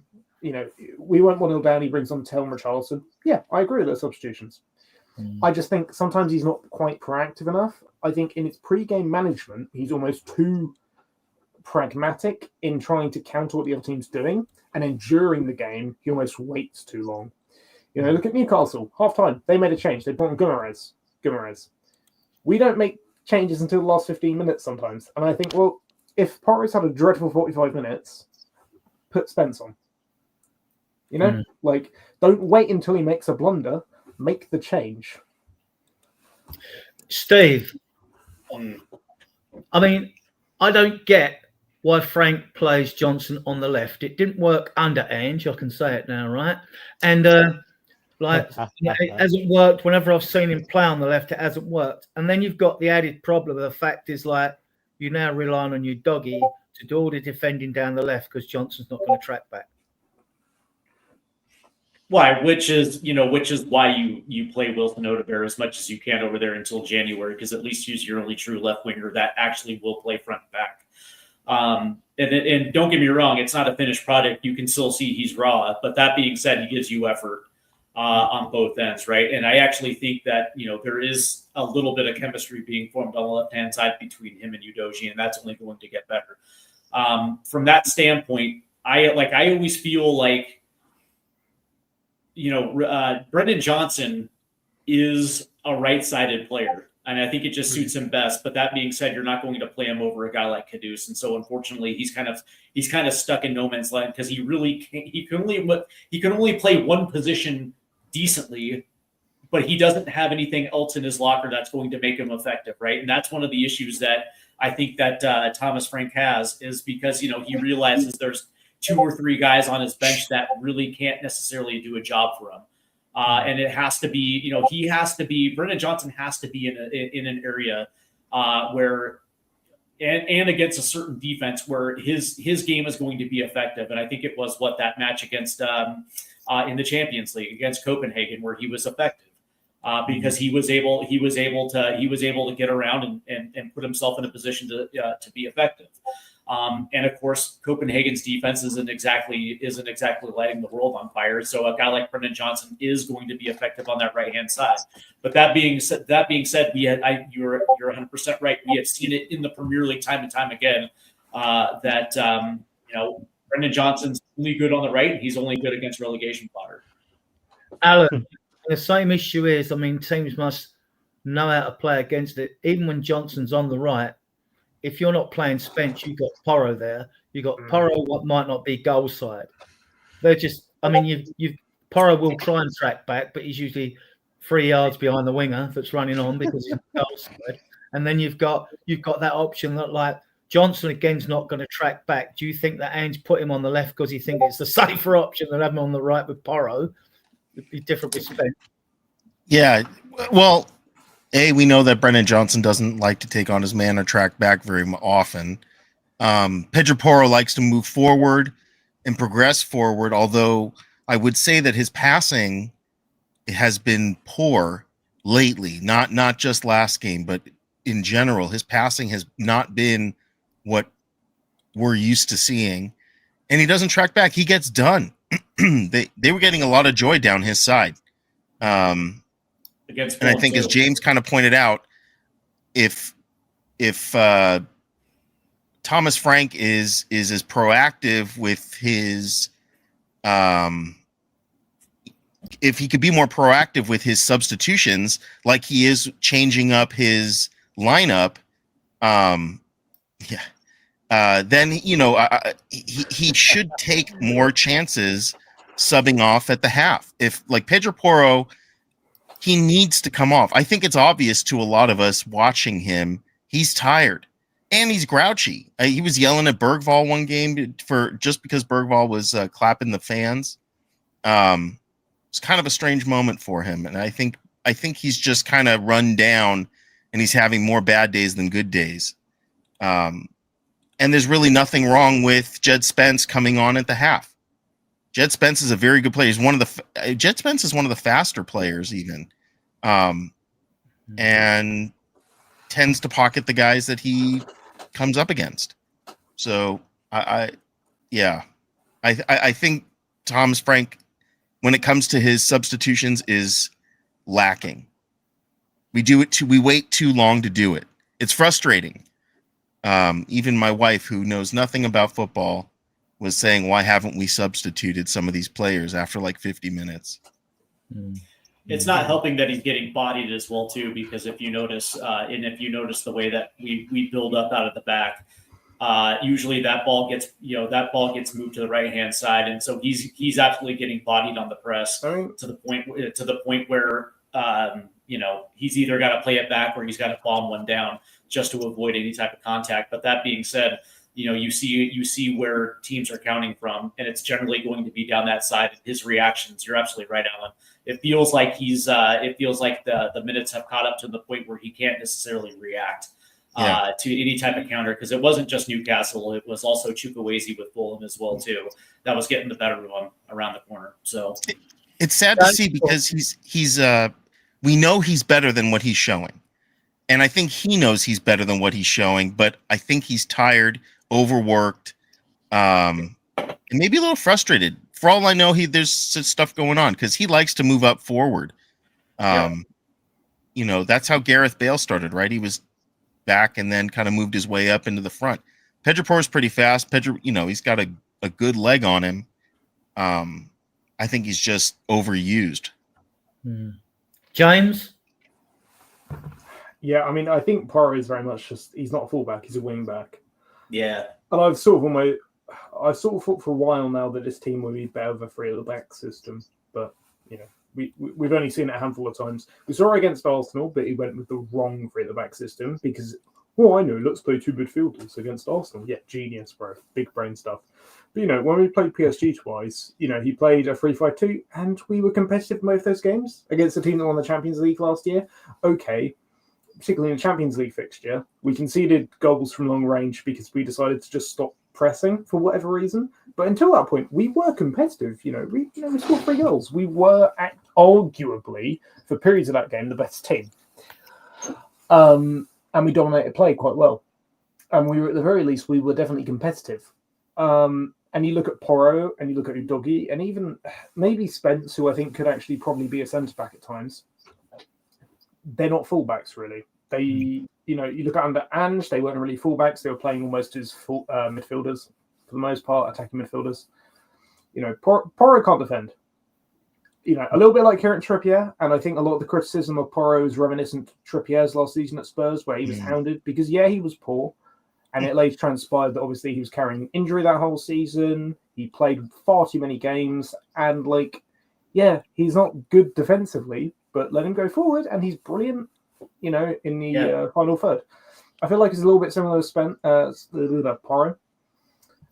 And I do think, okay, like you play back three, that does free up Porro a lot more to go forward. And okay, like if he's having a poor game, you can take him off at half time.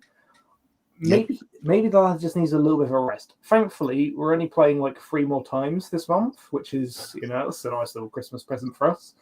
And I think one of those games is against like Slavia Prague in the Champions League. Tuesday. Yeah, so like, that's where Sonny's coming back. Yeah. And they charged me £70 for that ticket. £70 to play a pub team. That's lovely. Yeah. We sort of have 2 important games left this month, so hopefully all the players, have picked up little knocks, little niggles, but we're playing through it, but are still kind of injured, can rest, recuperate, and come back better. I think Porro is probably one of those people. He might have been playing for injury. We don't know. I'll bring the fixes. I just want to give the channel a quick plug. We can go an hour and 20. We'll only be going for another 15, 20 minutes probably. There's 30 of you watching us on various platforms. Thank you for your support. It's much appreciated. If you could please give the video a thumbs up. It really helps the algorithm. If you haven't subscribed to the channel, please hit the red subscribe button in the bottom right-hand corner. We can't see it. You can. Spurs Dards pride ourselves in being a fact-based, mature and sensible group. Right, we like to be balanced in our objective. We're not biased one way or the other.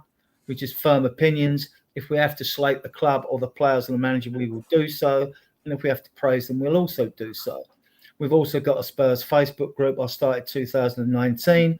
That's approaching 15,000 members. Pity they don't all come over on here.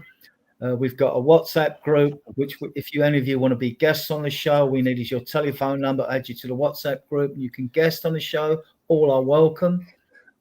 We've got a Discord, and we've also got an XCOM group with about 3,250 of you on there, which is all excellent. I'm sure some of you are watching us from there. So please, our content's free. Doesn't take a second to hit the subscribe button or give the channel a thumbs up. And then there's lots of content for you to go there. We pride ourselves in bringing you good quality content. So, and I want to thank all of you in the chat for your comments and your questions. And a big up to those of you who watch us on playback. Right, and with that, we'll move on. Now, Callum, a lot of talk about this home form issue. What's your take on our home form? Apart from the fact that it's crap. It's not very good, is it, to say the least? And realistically, we know that we need to improve. I mean, we've got decent home form in European competitions. We haven't lost there, but we have played a couple of stinkers in that, like against the Yellow Submarine earlier this year, with their criminal lineup that they had for that one. But realistically, we need to break this bad blip, because we haven't won since Burnley, I think, at home. Realistically, we haven't played well in any of our home games this year, I don't think, apart from maybe Copenhagen or maybe Preston. Even Burnley were quite good against us in the first game for it. So, yeah, we need to break it. We need to make something happen, because if you remember, our last season at White Hart Lane, where we was all overjoyed, was a fortress, wasn't it? We was undefeated, and since the new stadium, we've had some really great games there. We've had more horrendous games than we have had happy times there, I think, realistically, to be honest. Right, so it needs to be dealt with. I'm just gonna Google this to check if I'm right. But I have a suspicion that our record at Wembley was better than our record at the new stadium. I think you're right, mate, because we only lost about 3 or 4 games at Wembley at home in the league, I think. We had a couple of piss-poor draws, but realistically, we was better there. So, I mean, do we really want to go to Brent Cross, go over to that horrible place over there? Stadium's lovely. The area it's in is absolutely a dive. Let's put it that way. Alan, there's been a lot of talk. I mean, this is what gets me about these so-called pundits out there, especially the ones that don't like us. There's too many of them, in my opinion. They talk, when they're asked a question about Spurs home form, they go, "Oh, I think it's a mentality issue. They think it's this or they think it's that." And you think, well, you're supposed to be experts, yet you don't know what it is. I mean, Yeah. I think at times when we discuss things about the club, there's a saying, paralysis by analysis. I think we can try to involve in too deep, pick through the bones too deeply. And to me, it's probably just simple. It's just that our own form's crap. There's nothing special about it. It's just that our own form's crap. And that happens. And you go through these periods when, you do look, your home form's not bad, but they talk about the last year, but then they include last season's results, which to me don't include last season's results in that, right? It's Slow hanging fruit.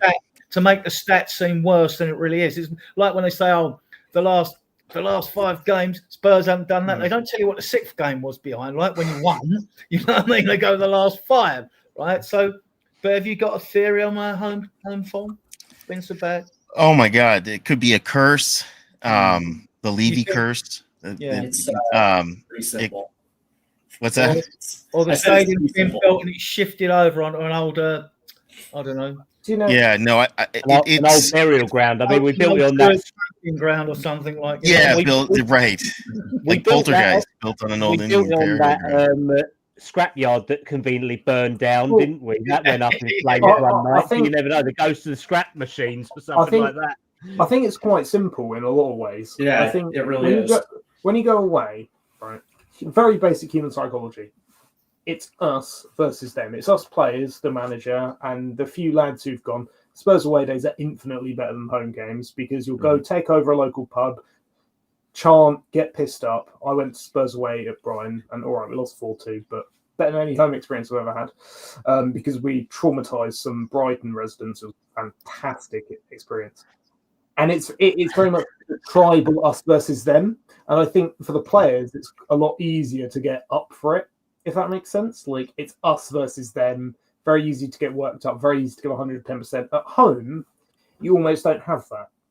And at times, obviously, there's bullying, which, I'm not here to say that's right or wrong or whatever.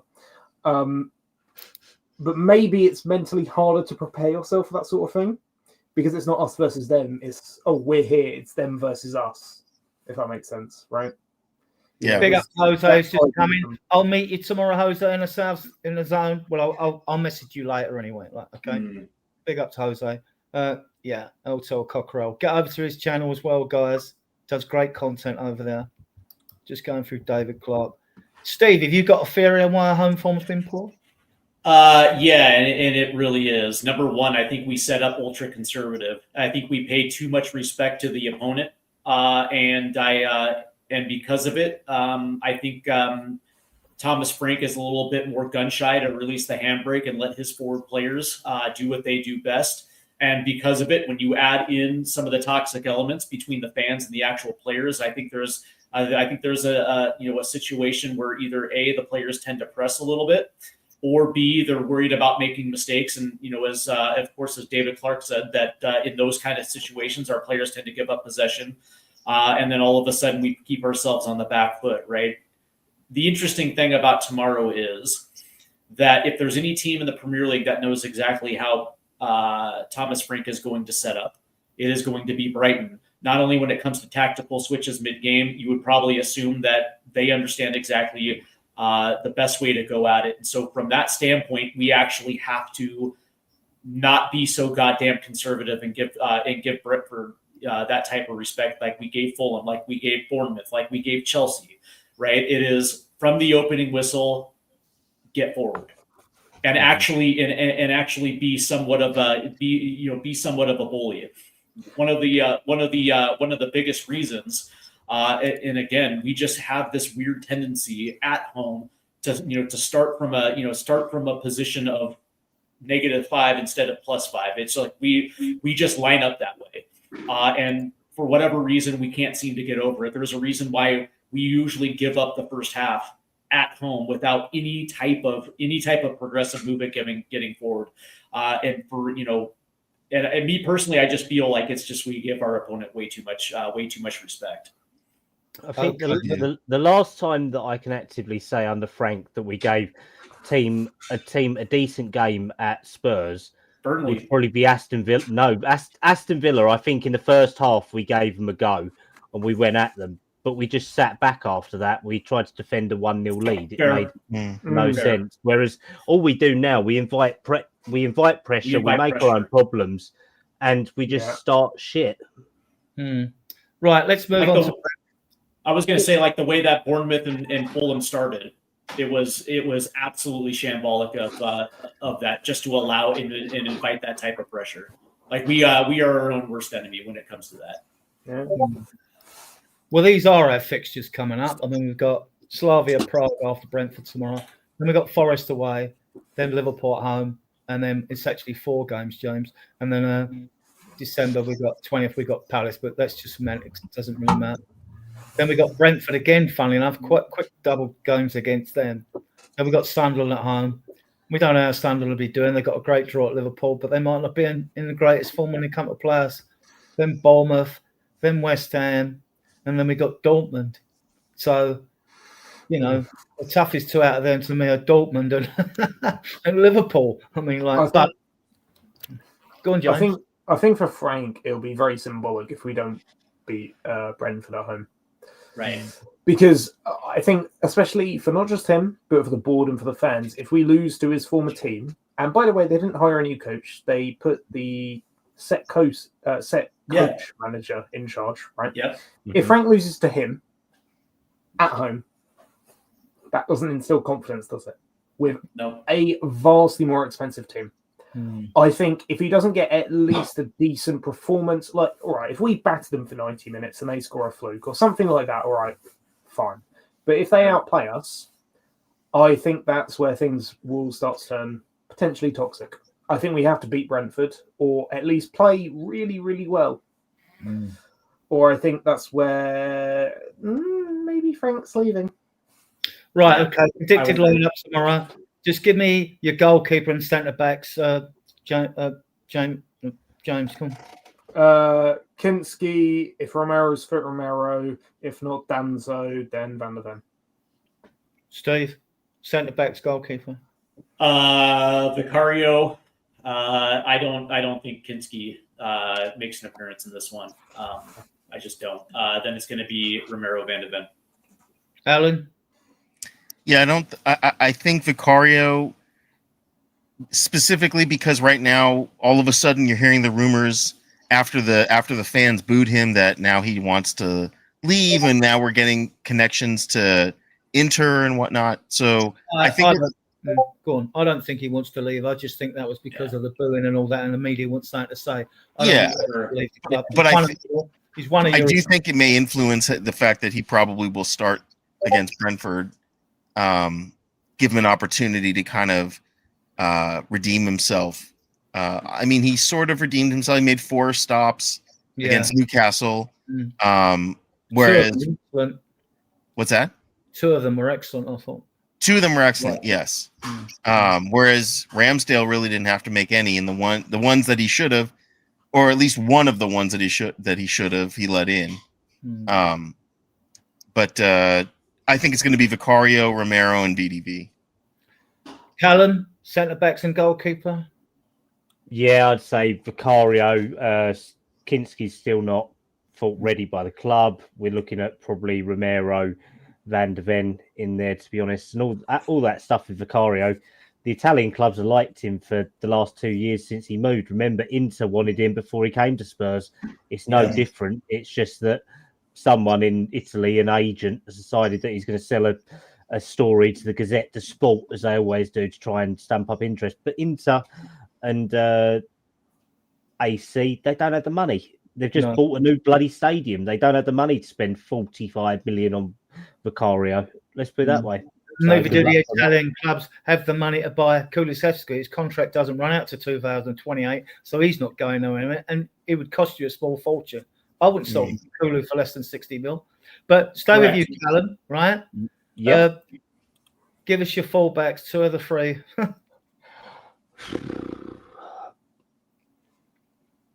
Probably Udogie and Porro, to be honest. Not much choice, but I think James made a valid point earlier that and it was kind of linking to it. this links back to the poor summer we had not getting a left back in because then Porro wouldn't be so fucked. Let's put it that way. We'd have had Spence on the right, which so many have called for. The experiment was nice while it lasted. It's not an experiment anymore. It's a hindrance. So no, we need another left back. I'm a great player. We want a left-footed player as left back. Makes a big difference when you're going forward. You want a cutting field on your right foot. Alan, fullbacks, two out of those three? I think Destiny and Spence. Yeah. Steve? Yeah, Destiny Udoji for sure. But that being said, I think this might be the week where maybe Pedro Porro gets a little bit of a breather because it feels like he needs like a mental reset, I guess, or maybe he just needs a breather. So yeah, this might be the opportunity for Jed Spence to get in at right back. James? Yeah, I'd agree with that. Spence Udogie, probably. Yeah, I'm the same. I think Porro needs a rest. He's just it's not the. I've been a harsh critic of Porro in the past when he first comes. I mean, if I'm against Newcastle and Leicester away, still haunt me. But if I'm honest, I would probably go the back three. But I think it'll be those two. If we're being honest, I think Porro will probably start. I don't think he should, but he probably will. You never know with Frank. He could go with a back three. Although, as I've said earlier in programs, when he's thrown us with a back five, it's thrown me because you play all your pre-season 4-3-3 or 4-2-3-1, which is the same, and then the team get used to playing that way, and then you revert to a back five. It doesn't make sense to me. It just doesn't make sense. But that's one thing I will critique Frank on. Yeah, Callum, this gets tougher now, mate. Midfield free. Come on. For fuck's sake. Yeah, I know. It's not, and that's without Maddison and Kulu coming back eventually, or anyone we buy in January. Go on.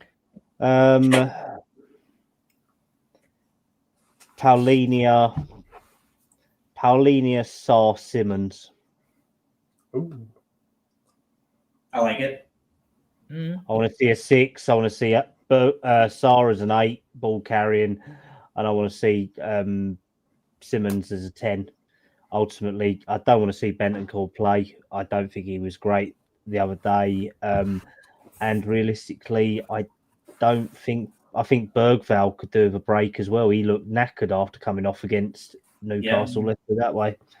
And Gray, I don't think this is the right game for Gray to play unless you're going to play him as a deep 6 and not play Paulinia. Alan, you're free, and do you include Sarr? Do we burn him out before he goes away in 10 days' time? I mean, if he's going to get burnt out, I'd rather him get burnt out because of us and not because of Senegal, for certainly. But I would say, knowing Frank, no matter what, every time I come up with a lineup, he proves me wrong. So I'm going to throw myself a loop and say instead of Polini, I'm going to put Gray in there and Simmons and, oh my God, who else?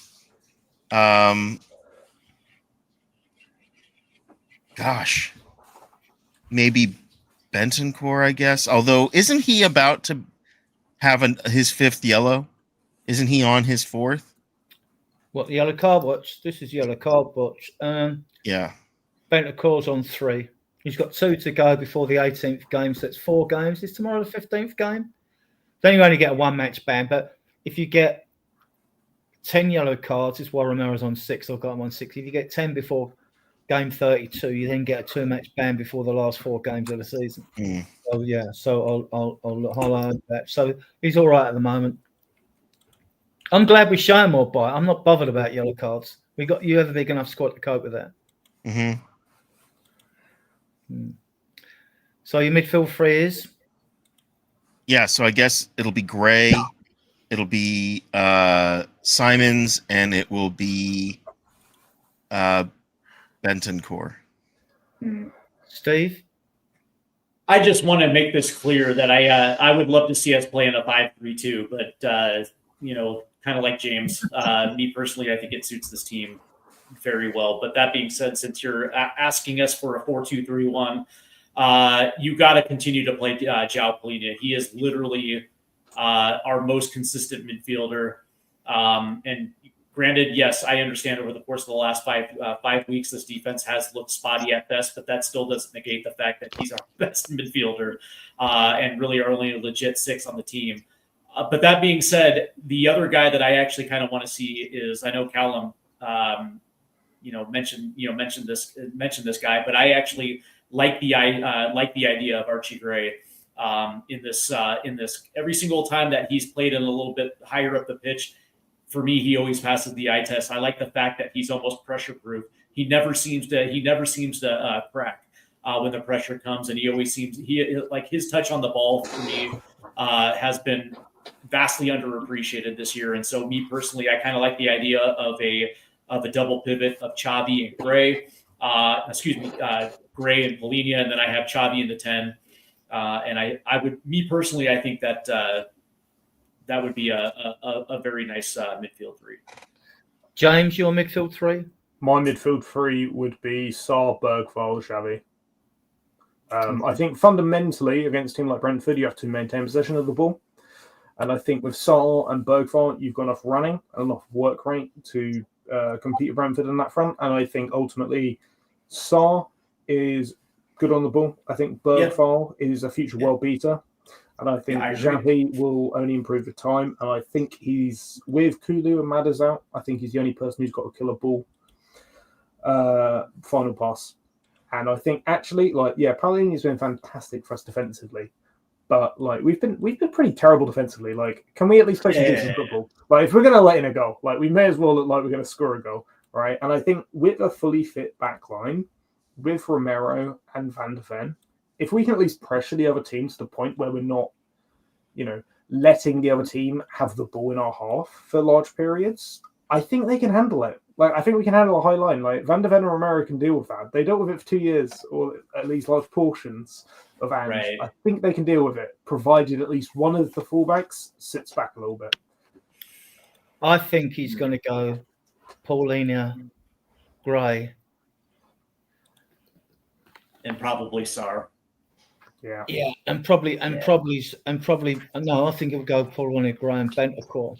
The reason I say that is because when I'll give you my front 3, I'm going to go with Simmons on the left, with Moina and what's name. So I know it's a home game, but I'll come to you. Give us your front 3, Callum. Probably go with. I hate to say it. I'll go with the pigeon on the left. I'll go Moani up top, and probably going to be Kudus again. I don't think there's any other options unless maybe you play Odobert right, potentially, if Kudus is having a crap game, to be honest, or Tell. I don't think we really have great options, do we? Well, Richarlison gives you solidity on the left-hand side. At least he'll track back and help you. You've got that. Go on, Al. Yeah, I'm actually thinking Kudus hasn't had the best of games, and I'm wondering if he's also kind of getting a little burnt out. So I'm wondering if maybe we rotate him. The question is with whom, and I could see us putting Odobert on the left, Moani in the middle. I could even see him putting Tell on the right, or starting Tell somewhere. Tell didn't look bad, and he's actually looked pretty good when he comes on with whatever little time he gets. I don't know why he suddenly disappeared as well, but he needs to rotate to get some of those guys. If he's willing to rotate the squad, I don't know why. He's messing with the formation and whatnot, but I think Tell can get some more time. So that's my 3. Steve, your front 3. Again, I don't think me personally, I don't want to see an attacking 3. I want to see an attacking 2, and I think Dave Clark just kind of spilled the beans for me, because that was kind of what I'm thinking is Palhinha is the lone 6 with 2 midfielders, which makes it an attacking 4. Xavi in the 10 and my 2 up top. He just nailed it. Kudus and Mwani up top for me. That being the only reason is because, number one, we don't really have a capable left winger to actually continuously place with some kind of continuity in the attacking three. We wasted a couple months trying to figure out and solve that riddle on the left-hand side. And we even saw Xavi on the left-hand side, and it still didn't work. And I think me personally, I just believe that Thomas Frank stumbled onto something when he actually played with an attacking two. It looked somewhat dynamic against PSG, not so much in the match after. But that being said, it's something that I think until we actually can figure out something when it comes to the left-hand side, I don't think Richarlison makes any sense on the left. I don't think Xavi at this point is going to do anything on the left to make it worth its while. And so, yeah, for me, I just have 2 up top, and it's Kudus and Mwani. Okay. James, your front three? Kudus on the right. I tell Spence at right back to sit back, tuck into defence a little bit on the fence so that Kudus has a lot more freedom. Richie up front. And then I'd probably go Kolo out on the left. I would say, though, give Richie and Kolo the freedom to interchange positions a little bit. Left wing, right wing, up front. As long as you're in those positions, happy days. Right, before we go on to predicted score, and I'll put the links out to some of these guest chats here, I just want to give the channel another plug. 35 of you viewers on various platforms. If you like the content, please hit that subscribe button down the bottom right-hand corner where you can't see it, and subscribe to the channel. Please give the video, the show a thumbs up as well, because it all helps the algorithm, helps us to grow. And after we do bring you the content for nothing, right? So please do that. Big up to everyone in the chat, the regular followers and support. We value your support immensely. Big up to all your questions there. Big up to the 35 of you watching us on various platforms. Big up to everyone watching us on playback. Like I said earlier, you can find us on Facebook. You can find us on WhatsApp. You can find us on XCOM. And we do have a Discord channel as well. With that, we will go to your predicted scores, and we'll end the show with a bit of soul music. Right? So, Steve, score 2-2 again? Yeah, it's funny. It's funny because what I really want to see is Thomas Frank just release the handbrake. We are dead last in the Premier League when it comes to weighted passes into the box, and by a country mile. And I think we're second to last when it comes to crosses into the box as well too. So something is going to have to give. This is a game where he almost has to win. For the sanity of the fans and for the sanity of our home record, we absolutely need to come out on top on this match. But yeah, I predicted 2-2. But again, I just really want this team to win. So I'm going to say 2-1 Spurs. James, your score, and Steve's links here, by the way, guys. Get over there and subscribe to his channel. He does lots of content. James, your score? Yeah, I'd agree. I think it's going to be a 2-1. I think it's going to be a bit of a snooze fest, and we'll score from a set piece. They'll score from a set piece, and then some magic from an individual will get us a win, hopefully. Paul in a WhatsApp group had Richarlison to score 2 goals on his bet and 150. Maybe he will. I mean, it was amazing stuff. It wouldn't surprise me if Richie scored from a set piece and scored a blinder. Richie is capable of great goals. I think if we don't win, I think Frank will be gone by January. If he doesn't win, he's gone by the next time we see Brenttord, which is at the end of December. Yeah, I think that'll be the case. I think we will win. I would, guys, respectfully, I would totally disagree with that. This board are not shifting Frank. That's not all the words I'm missing. It's not happening. Otherwise, you rinse and repeat. You're going backwards. Anyway, we'll move on. Callum, your predicted score? I'd stick with a 2-1 for Spurs. Realistically, I think we need something like that. And I'm like you, Adrian. The board are unhappy with the results, but they're not looking to shift him from what I've heard. So realistically, they don't want to rinse and repeat again, to be honest. They're not looking for another rebuild after they've spent nearly 100 million in the summer on the player. Alan, are you a 2-1 as well? I am. I'm looking at the last 5 games of Brenttord, and they haven't let in more than 2 goals in any one game. That's against It was 2-0 Arsenal, 2-1 Brighton, 2-0 Crystal Palace. So they're only letting in a 2, and even against teams like Arsenal and Crystal Palace, they only let 2 in. They're better than us. But I think it's going to be a 2-1 win. I think we will pull it out.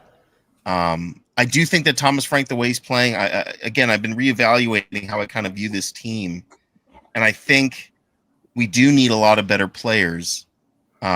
He's kind of rotating. I think we kind of touched on this today.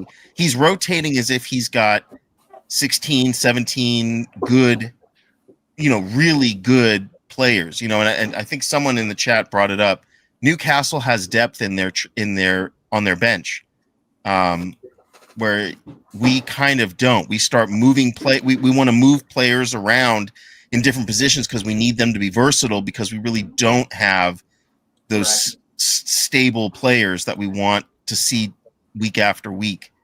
So I think it'll be 2-1 based on what, Brentford's form and our form. Well, get over to Team Tottenham Go. You'll find Alan there, people in the chat. Subscribe to his channel, please. We like to support each other's channels in the Spurs community. And you can find Callum with Gary Ward on Project Spurs on XCOM here, right?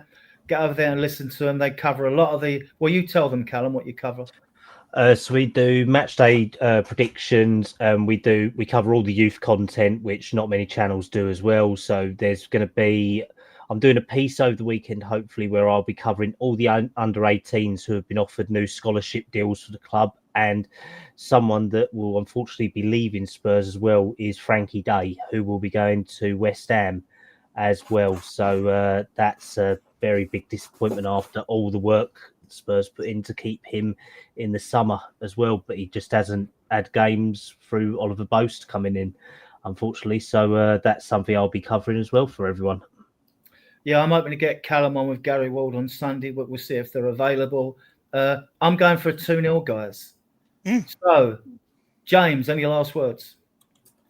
Yeah. Hopefully we can get it together, and I won't have to turn the TV off after 30 minutes of a Spurs match. And go on, you Spurs. Steve, any last words? Yeah, I know what you guys, I know what you and Callum were saying, but that being said, results do matter. And quite frankly, this team has not been playing the way that they were playing to start the season. And to the point where a month ago we were like, third and fourth place, and a month later now we're like in 14th place. So we're trending in the wrong direction while our attack still is staying stagnant and our defense is getting worse. And if we actually drop this one, again, these are the type of teams we're supposed to be padding our points total against, right? We're supposed to be in that 5th to 8th range in this first year, much like Ange padded his first year stats against these type of teams. And now all of a sudden we're progressing in a different direction. And I here's the thing: it's like I understand where you guys are coming from, and naturally. And by the way, I'm not necessarily Frank out either. I actually would like this merry-go-round of chopping and screwing coaches to be done with. But that being said, it's like Spurs continue to overcorrect in each direction with every single coaching hire they've made since Pochettino, and they have yet to find a coach that just has balance and knows exactly how to use some of these players. And unfortunately, it's like we're so conservative, and we are our own worst enemy that this has a tendency to get a little worse before it actually gets better. And at that point, you kind of wonder whether or not the board is actually going to have to make a decision, because Thomas Frank is going to put them in a position to make a decision. Okay, let's spend 5 minutes tying up this loose end. James, do you think if he loses that match, do you think Ange's job's under threat? Frank. Sorry, Frank. I just did it. I think there'll be significant fan pressure. I think I said it earlier. I think it'll turn toxic from a lot of the fans, because I think Ange was given a certain degree of leeway because we were A, still in winnable competitions, and B, we were trying to play attacking football. Under Frank, we were desperate. And also we're worse defensively at this stage in the season than we were last. defensively than we are under Ange, who played gung-ho, defending is boring football. If Ange could have had a rush goalie, he'd have had a rush goalie. Do you know what I mean? I think on some level, from a fan's perspective, for the next, let's say maybe 5 years, there'll always be a big shadow over whoever the coach is as soon as they start performing badly. Because I remember this, because I was at a Spurs game under Conte, where he made that very famous substitution, which was to put Davinson Sanchez on. And I remember what the fans chanted after that, we want Pochettino. And I think the black cloud of Pochettino will be there for a little while longer. And, you've got fans clamouring for a man who left 6 years ago, sacked perhaps unfairly. And I think that'll be there for a little while longer. Who's available? Who's going to be available in 8 months? Yeah. Alan, do we just live in an era where you're only as good as your last game as a manager? I mean, I think that's unfortunately the norm now more than it is the outlier. But I think for Thomas Frank, we need stability somewhere, right? We've been sticking with players for long periods of time. I mean, Ben Davies is still on this team. Not knocking Ben Davies specifically, but I think that Ben Davies is a player that was good that we could have improved upon with a better player. And I kind of have been wanting that for quite a long time. The rotation, selling players, even when they're not totally depreciated, we tend to hold on to players a little too long. And I think maybe Thomas Frank is playing 4D chess with the board. We haven't seen how the first window without Levy is going to go in January. I think it's going to say a lot about where this club heads. Thomas Frank could be showing us exactly the weaknesses he sees, and the only way to convince the board is to show them that he can't play the style of play of football that he wants with the group of players that he has at his disposal. So I'm curious what's going to happen in this window. I think it's going to be a very important window, even if it is an off window. I think it's going to be very important for us to do well in this window. My only concern with the window really is that our poor form last season and now this season, for players like Semenyo that we want, are they going to be attracted to come to us considering our form? And I'm just a little worried about that. Well, there's lots of choices on wingers out there. Whether you go Rodrigo, Akluish, if you go Savinho, Lookman, there's loads of choices. We're going to get someone in. Callum, I think you think similar to me on this. New board at the club, right? Not going to look. I think they're more looking at themselves as well. If they were to get rid of a manager, how's it look on them? We ain't even at January transfer window.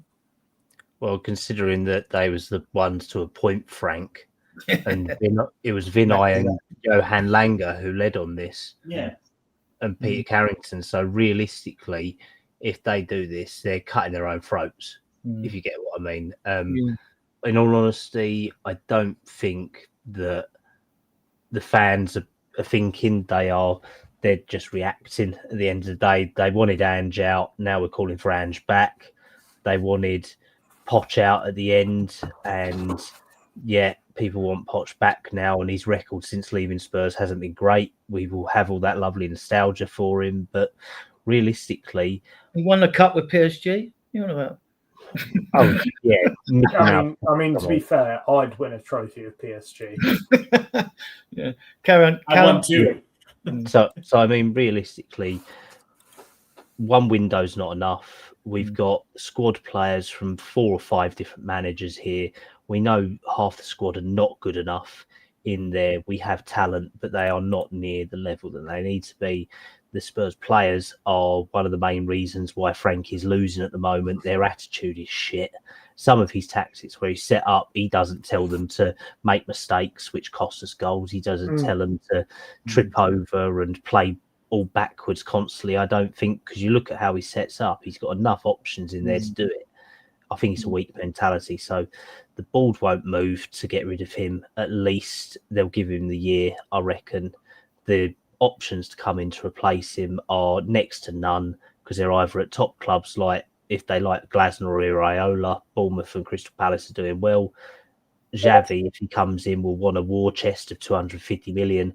Pochettino, they're not going to pay the 20 million release clause from the US men's national team. So realistically, it's not great. Who are you going to go back to? Postecoglou, great. So we're going to go from pragmatic football to kamikaze football. So realistically, stick with him, back the manager, and just calm down, people. I know we're unhappy, but we just need to calm down and get on with it. I'd agree with all of that, but I refer you to my dream, which was Harry Redknapp as manager. Yeah, well, the problem is most of your dreams come where you're comatose or bloody hanging out your arse with you, James. So I mean, it don't make any difference. Let me ask you guys this question, and I'll leave it at this. Right. So, what happened if the slide continues, and now all of a sudden we're actually talking about relegation? We're in that same position as we were last year. It's a fair enough question. It's a fair enough question, right? If the slide continues, but you got to look at the other way. Okay, you sack the manager. Then what? You're not getting. No, I get it. You're not getting no one in. You're not getting no one in. You've got. Well, I try to look at it from all sides, right? You're not going to get a top manager in halfway through the season. It's not happening. Even if you wanted Glasner, I know Ian wanted Glasner, which is a good call. And Frank, I don't believe Frank's a bad manager simply because I don't either. What he did with Brentford. We can carry on a bit if you guys like this, actually. I think. Let me finish, James. Right, so I don't think Frank's a bad manager because what he did at Brentford with little limited resources and the players they got in were good. Now, when our results are going bad, they're saying, it wasn't Frank at Brentford because it's the new manager that took over and all that, everything else. Well, that is just utter bullshit because Frank picks the team. Frank sets the game plan for Brentford, no matter who he's got working with him. But when things are going wrong at Spurs, people will try and come at every other angle to have a dig, to get toxic. And that's what they do, right? And we get the and we critique them and all that. But the reason is it's not just a question whether you want rid of the manager, whether you think he's not good enough. See, I find out there in the fan base, people are very good at lancing boils, but they're not very good at offering solutions, right? And this is what happens all the time around fans. And we're not alone. I listen to Man United fans boo them off the pitch when they got there was a full time against Everton and the 1-1 when Everton played most of the game with 10 men. So why I don't see it happening? Even if Frank the slide continues, Steve, it's only my opinion. I could be totally wrong, right? Levy might do it because he was a nutcase, right? But he might sack the manager. But this board in their first term, then they don't want to look bad on themselves, Steve. Well, the interesting thing was last year, the reason why Ange didn't get sacked was two reasons. Number one, we were in the middle of an injury crisis. And that's not attractive to any kind of incoming coach, even if you wanted to pay him. And then also the results were bad. It just made sense. It made financial sense. And it also made sense just to let him finish out the season, get to the summer. We're still Tottenham. We're still an attractive place to go for coaches. But the reality is, in that situation, it just was not conducive to get anybody to come in at that time. So it made sense just to kind of hold on to the manager.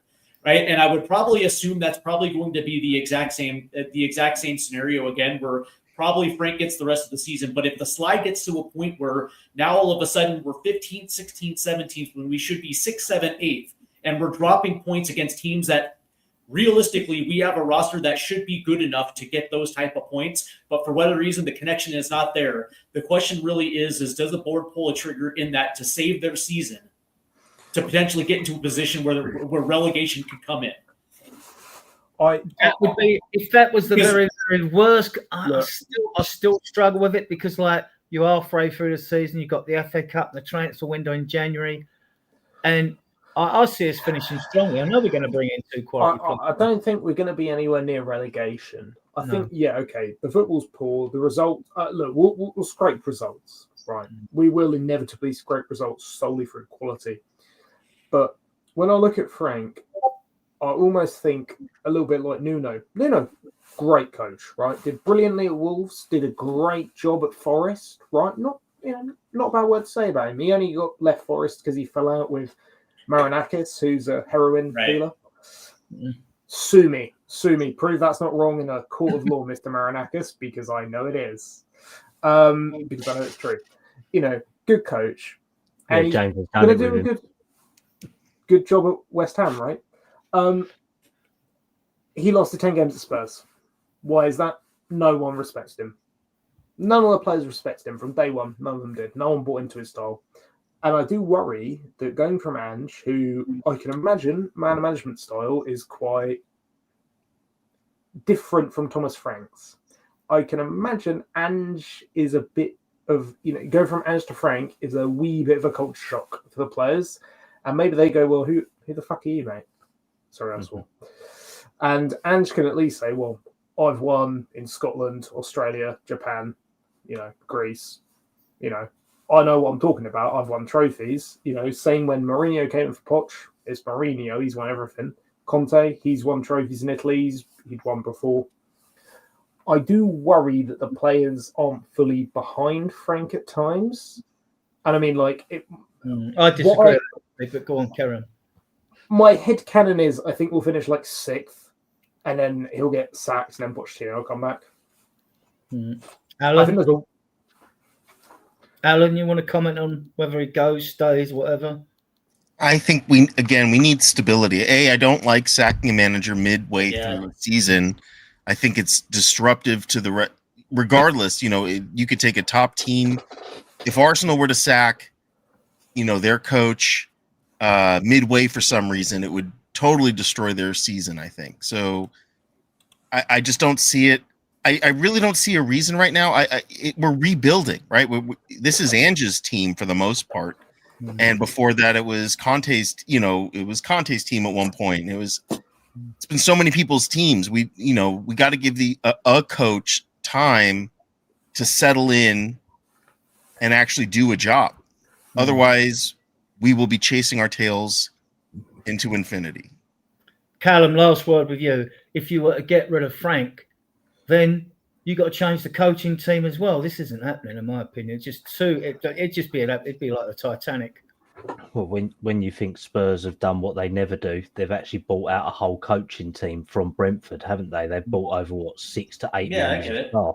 They don't do that. They've spent money on getting Frank over here as a compensation clause. They usually go for freebie managers. So, yeah, realistically, if they are to make something happen, it will be a drastic step. Let's put it that way. And I think if they are going to do it, they will do it at the end of the season. They will see how the project is going. They will see how their window goes as well. And then they'll know where they sit, because we don't know what players are going to come in.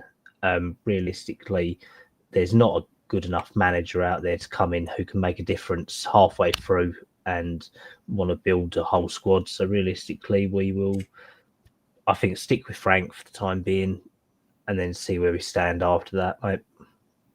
This isn't like Liverpool, who have an abundance of very highly compensated players. They spent, what did they spend, like £1 billion or something like that? Something crazy. $500 million this like £500 million for Ekitike and Verts and a whole bunch of other players. And it doesn't, just because you threw a lot of money at it doesn't mean that you're going to have success. I could see why Arne Slot might be getting the sack, but Thomas Frank doesn't have a squad like the Liverpool squad. You can't expect that in the brief period and it is brief, albeit it seems like a little while, but it is brief that he's been around. He hasn't even had a full transfer window yet. So let's give him a chance. Yeah, I think it's just like, again, I mentioned earlier about managers only being the norm is from game to game. Now you're judged by your last game, but I just think fans. Welcome to modern the day world football. has speeded up. Most fan bases, we're not alone, but none of them have got any patience. I mean, the only ones are the fans of clubs who've got no expectations. They hope they're going to have a good cup run. They hope they're not going to get relegated, and they love their football. They love their football club, and that's why they turn up even with no expectations to win anything. But the expectations were raised at Tottenham when Pochettino raised the standard for us, basically. I mean, one of my best mates, George, good lad, I went to school with him. He's an Arsenal fan. And, he knows other Arsenal fans who want Arteta out. And I'm like, it's kind of baffling at times. And, he's not particularly tribalistic. He just likes watching football. He'll watch pretty much football, right? I'll sit and watch North London Derby with him. And bar making jokes at me for being a Spurs fan, he doesn't really care, if you know what I mean. Mm-hmm. And he's like, I talk to Arsenal fans who want Arteta out, and he's like, do you not remember before Arteta? Okay, yeah, we had a couple of bad seasons, but look at where we are now. Do you think anyone else can take us that next level? And I think on some level, football fans will never be satisfied. I think at Spurs, though, I think every club almost has certain expectations of what we want. I think at Spurs, it's play good football, be passionate, and get results. And I think you can do two of those three things and we'll be kind of happy. I think you look at Pochettino, we play good football and we got results. And he was passionate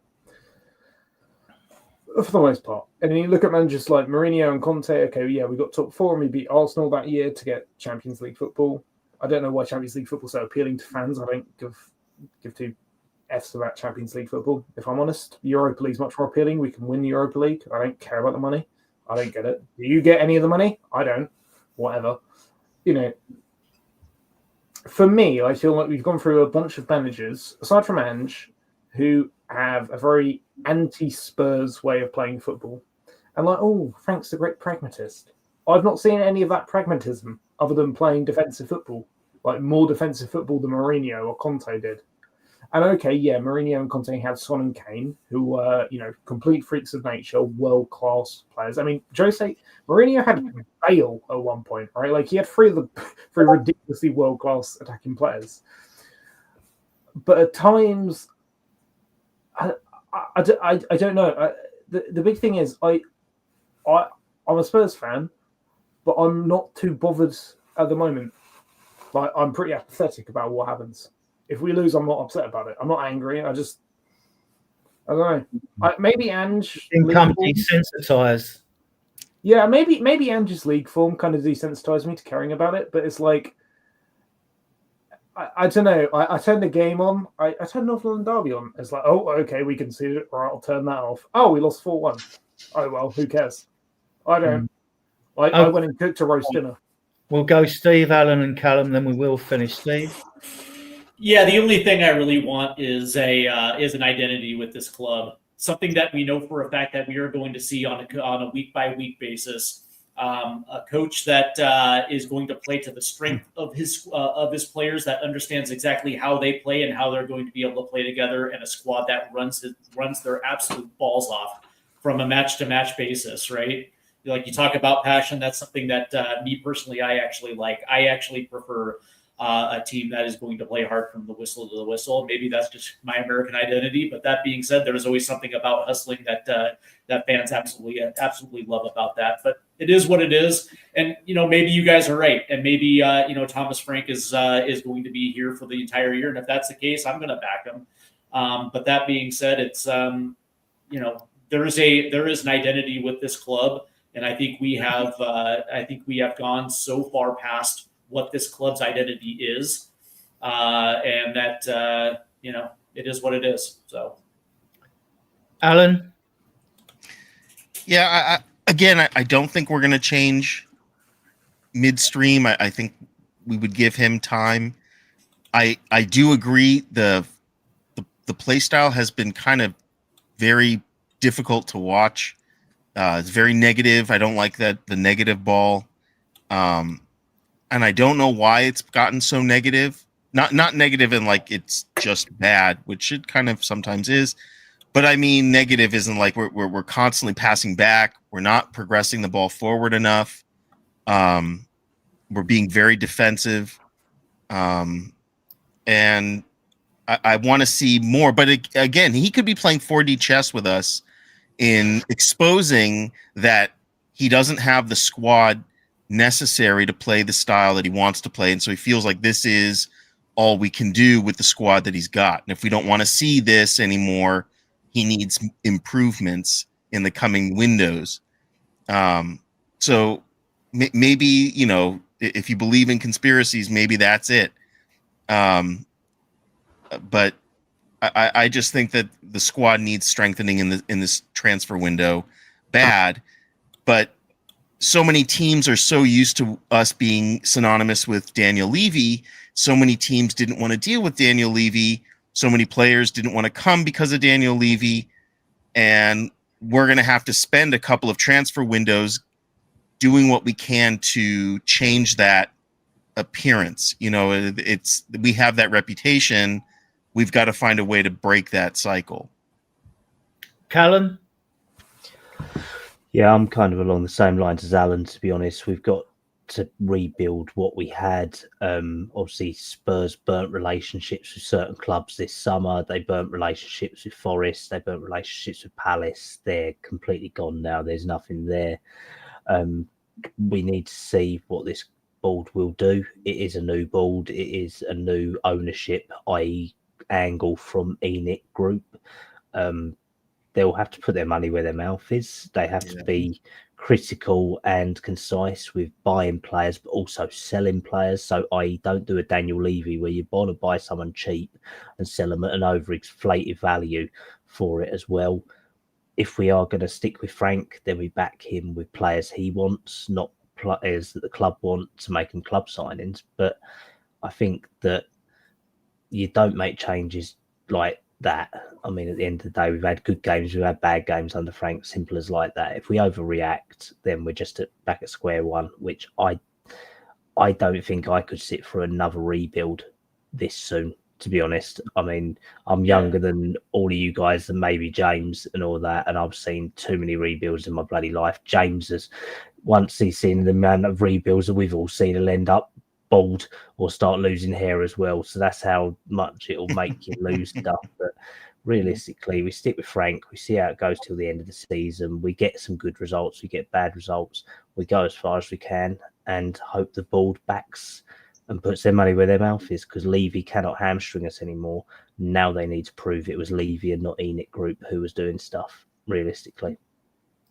My take on it, I mean, I think the worst case scenario, we might start the way we have so far through to January, but I don't think there's going to be a drastic drop-off, which means Ange will be in threat of losing his job.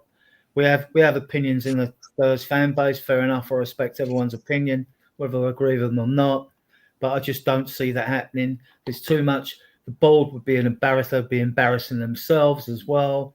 I mean, so I don't see that happening. So, and we've only got, we're in the 5th of December. The transfer window's in like 20 days, 19 days time. So, all right, we've got 4 games to play then. So obviously we may lose the Liverpool game. You could beat Liverpool or lose Liverpool the way they're playing, the way it's going now. And they don't hold no fear for me why they've been playing this season, but they'll still be a threat, So, and I think we will bring in 2 quality players in, because this recruitment team, and we know that Lange and Paratici, they tend to do things on the quiet. No one knew we were going to get Bergvall. No one knew we were going to get Vicario, players like that. So I think we will see. And they've got to do it. There is no choice. They have to. There are enough forwards out there and wingers out there to choose from, whether you like any of those that are on the list. But there are enough out there.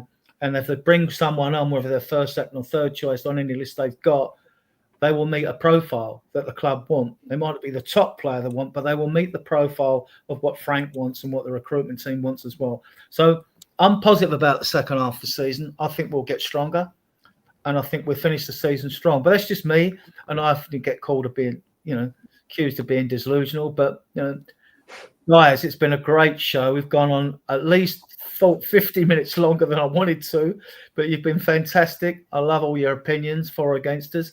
We got 50 odd watching us on various platforms, and we've been going for 2 hours, 18 minutes. So we have to close the show sometimes before the cockerel crows, you know what I mean? So, I want to thank my guests. I want to thank James. I want to thank Steve and Alan, a regular Friday guest. Thank Callum. Hope to get him on Sunday with Gary Ward. I'll have a word with him later. Right, and with that, I'm going to end the show. And but before we go, please hit that subscribe button and, and join our channel. And please give the video a thumbs up if you like the content as well. Doesn't cost you nothing, and the content's free. And with that, I'll play you out with soul music. We are talking till we die.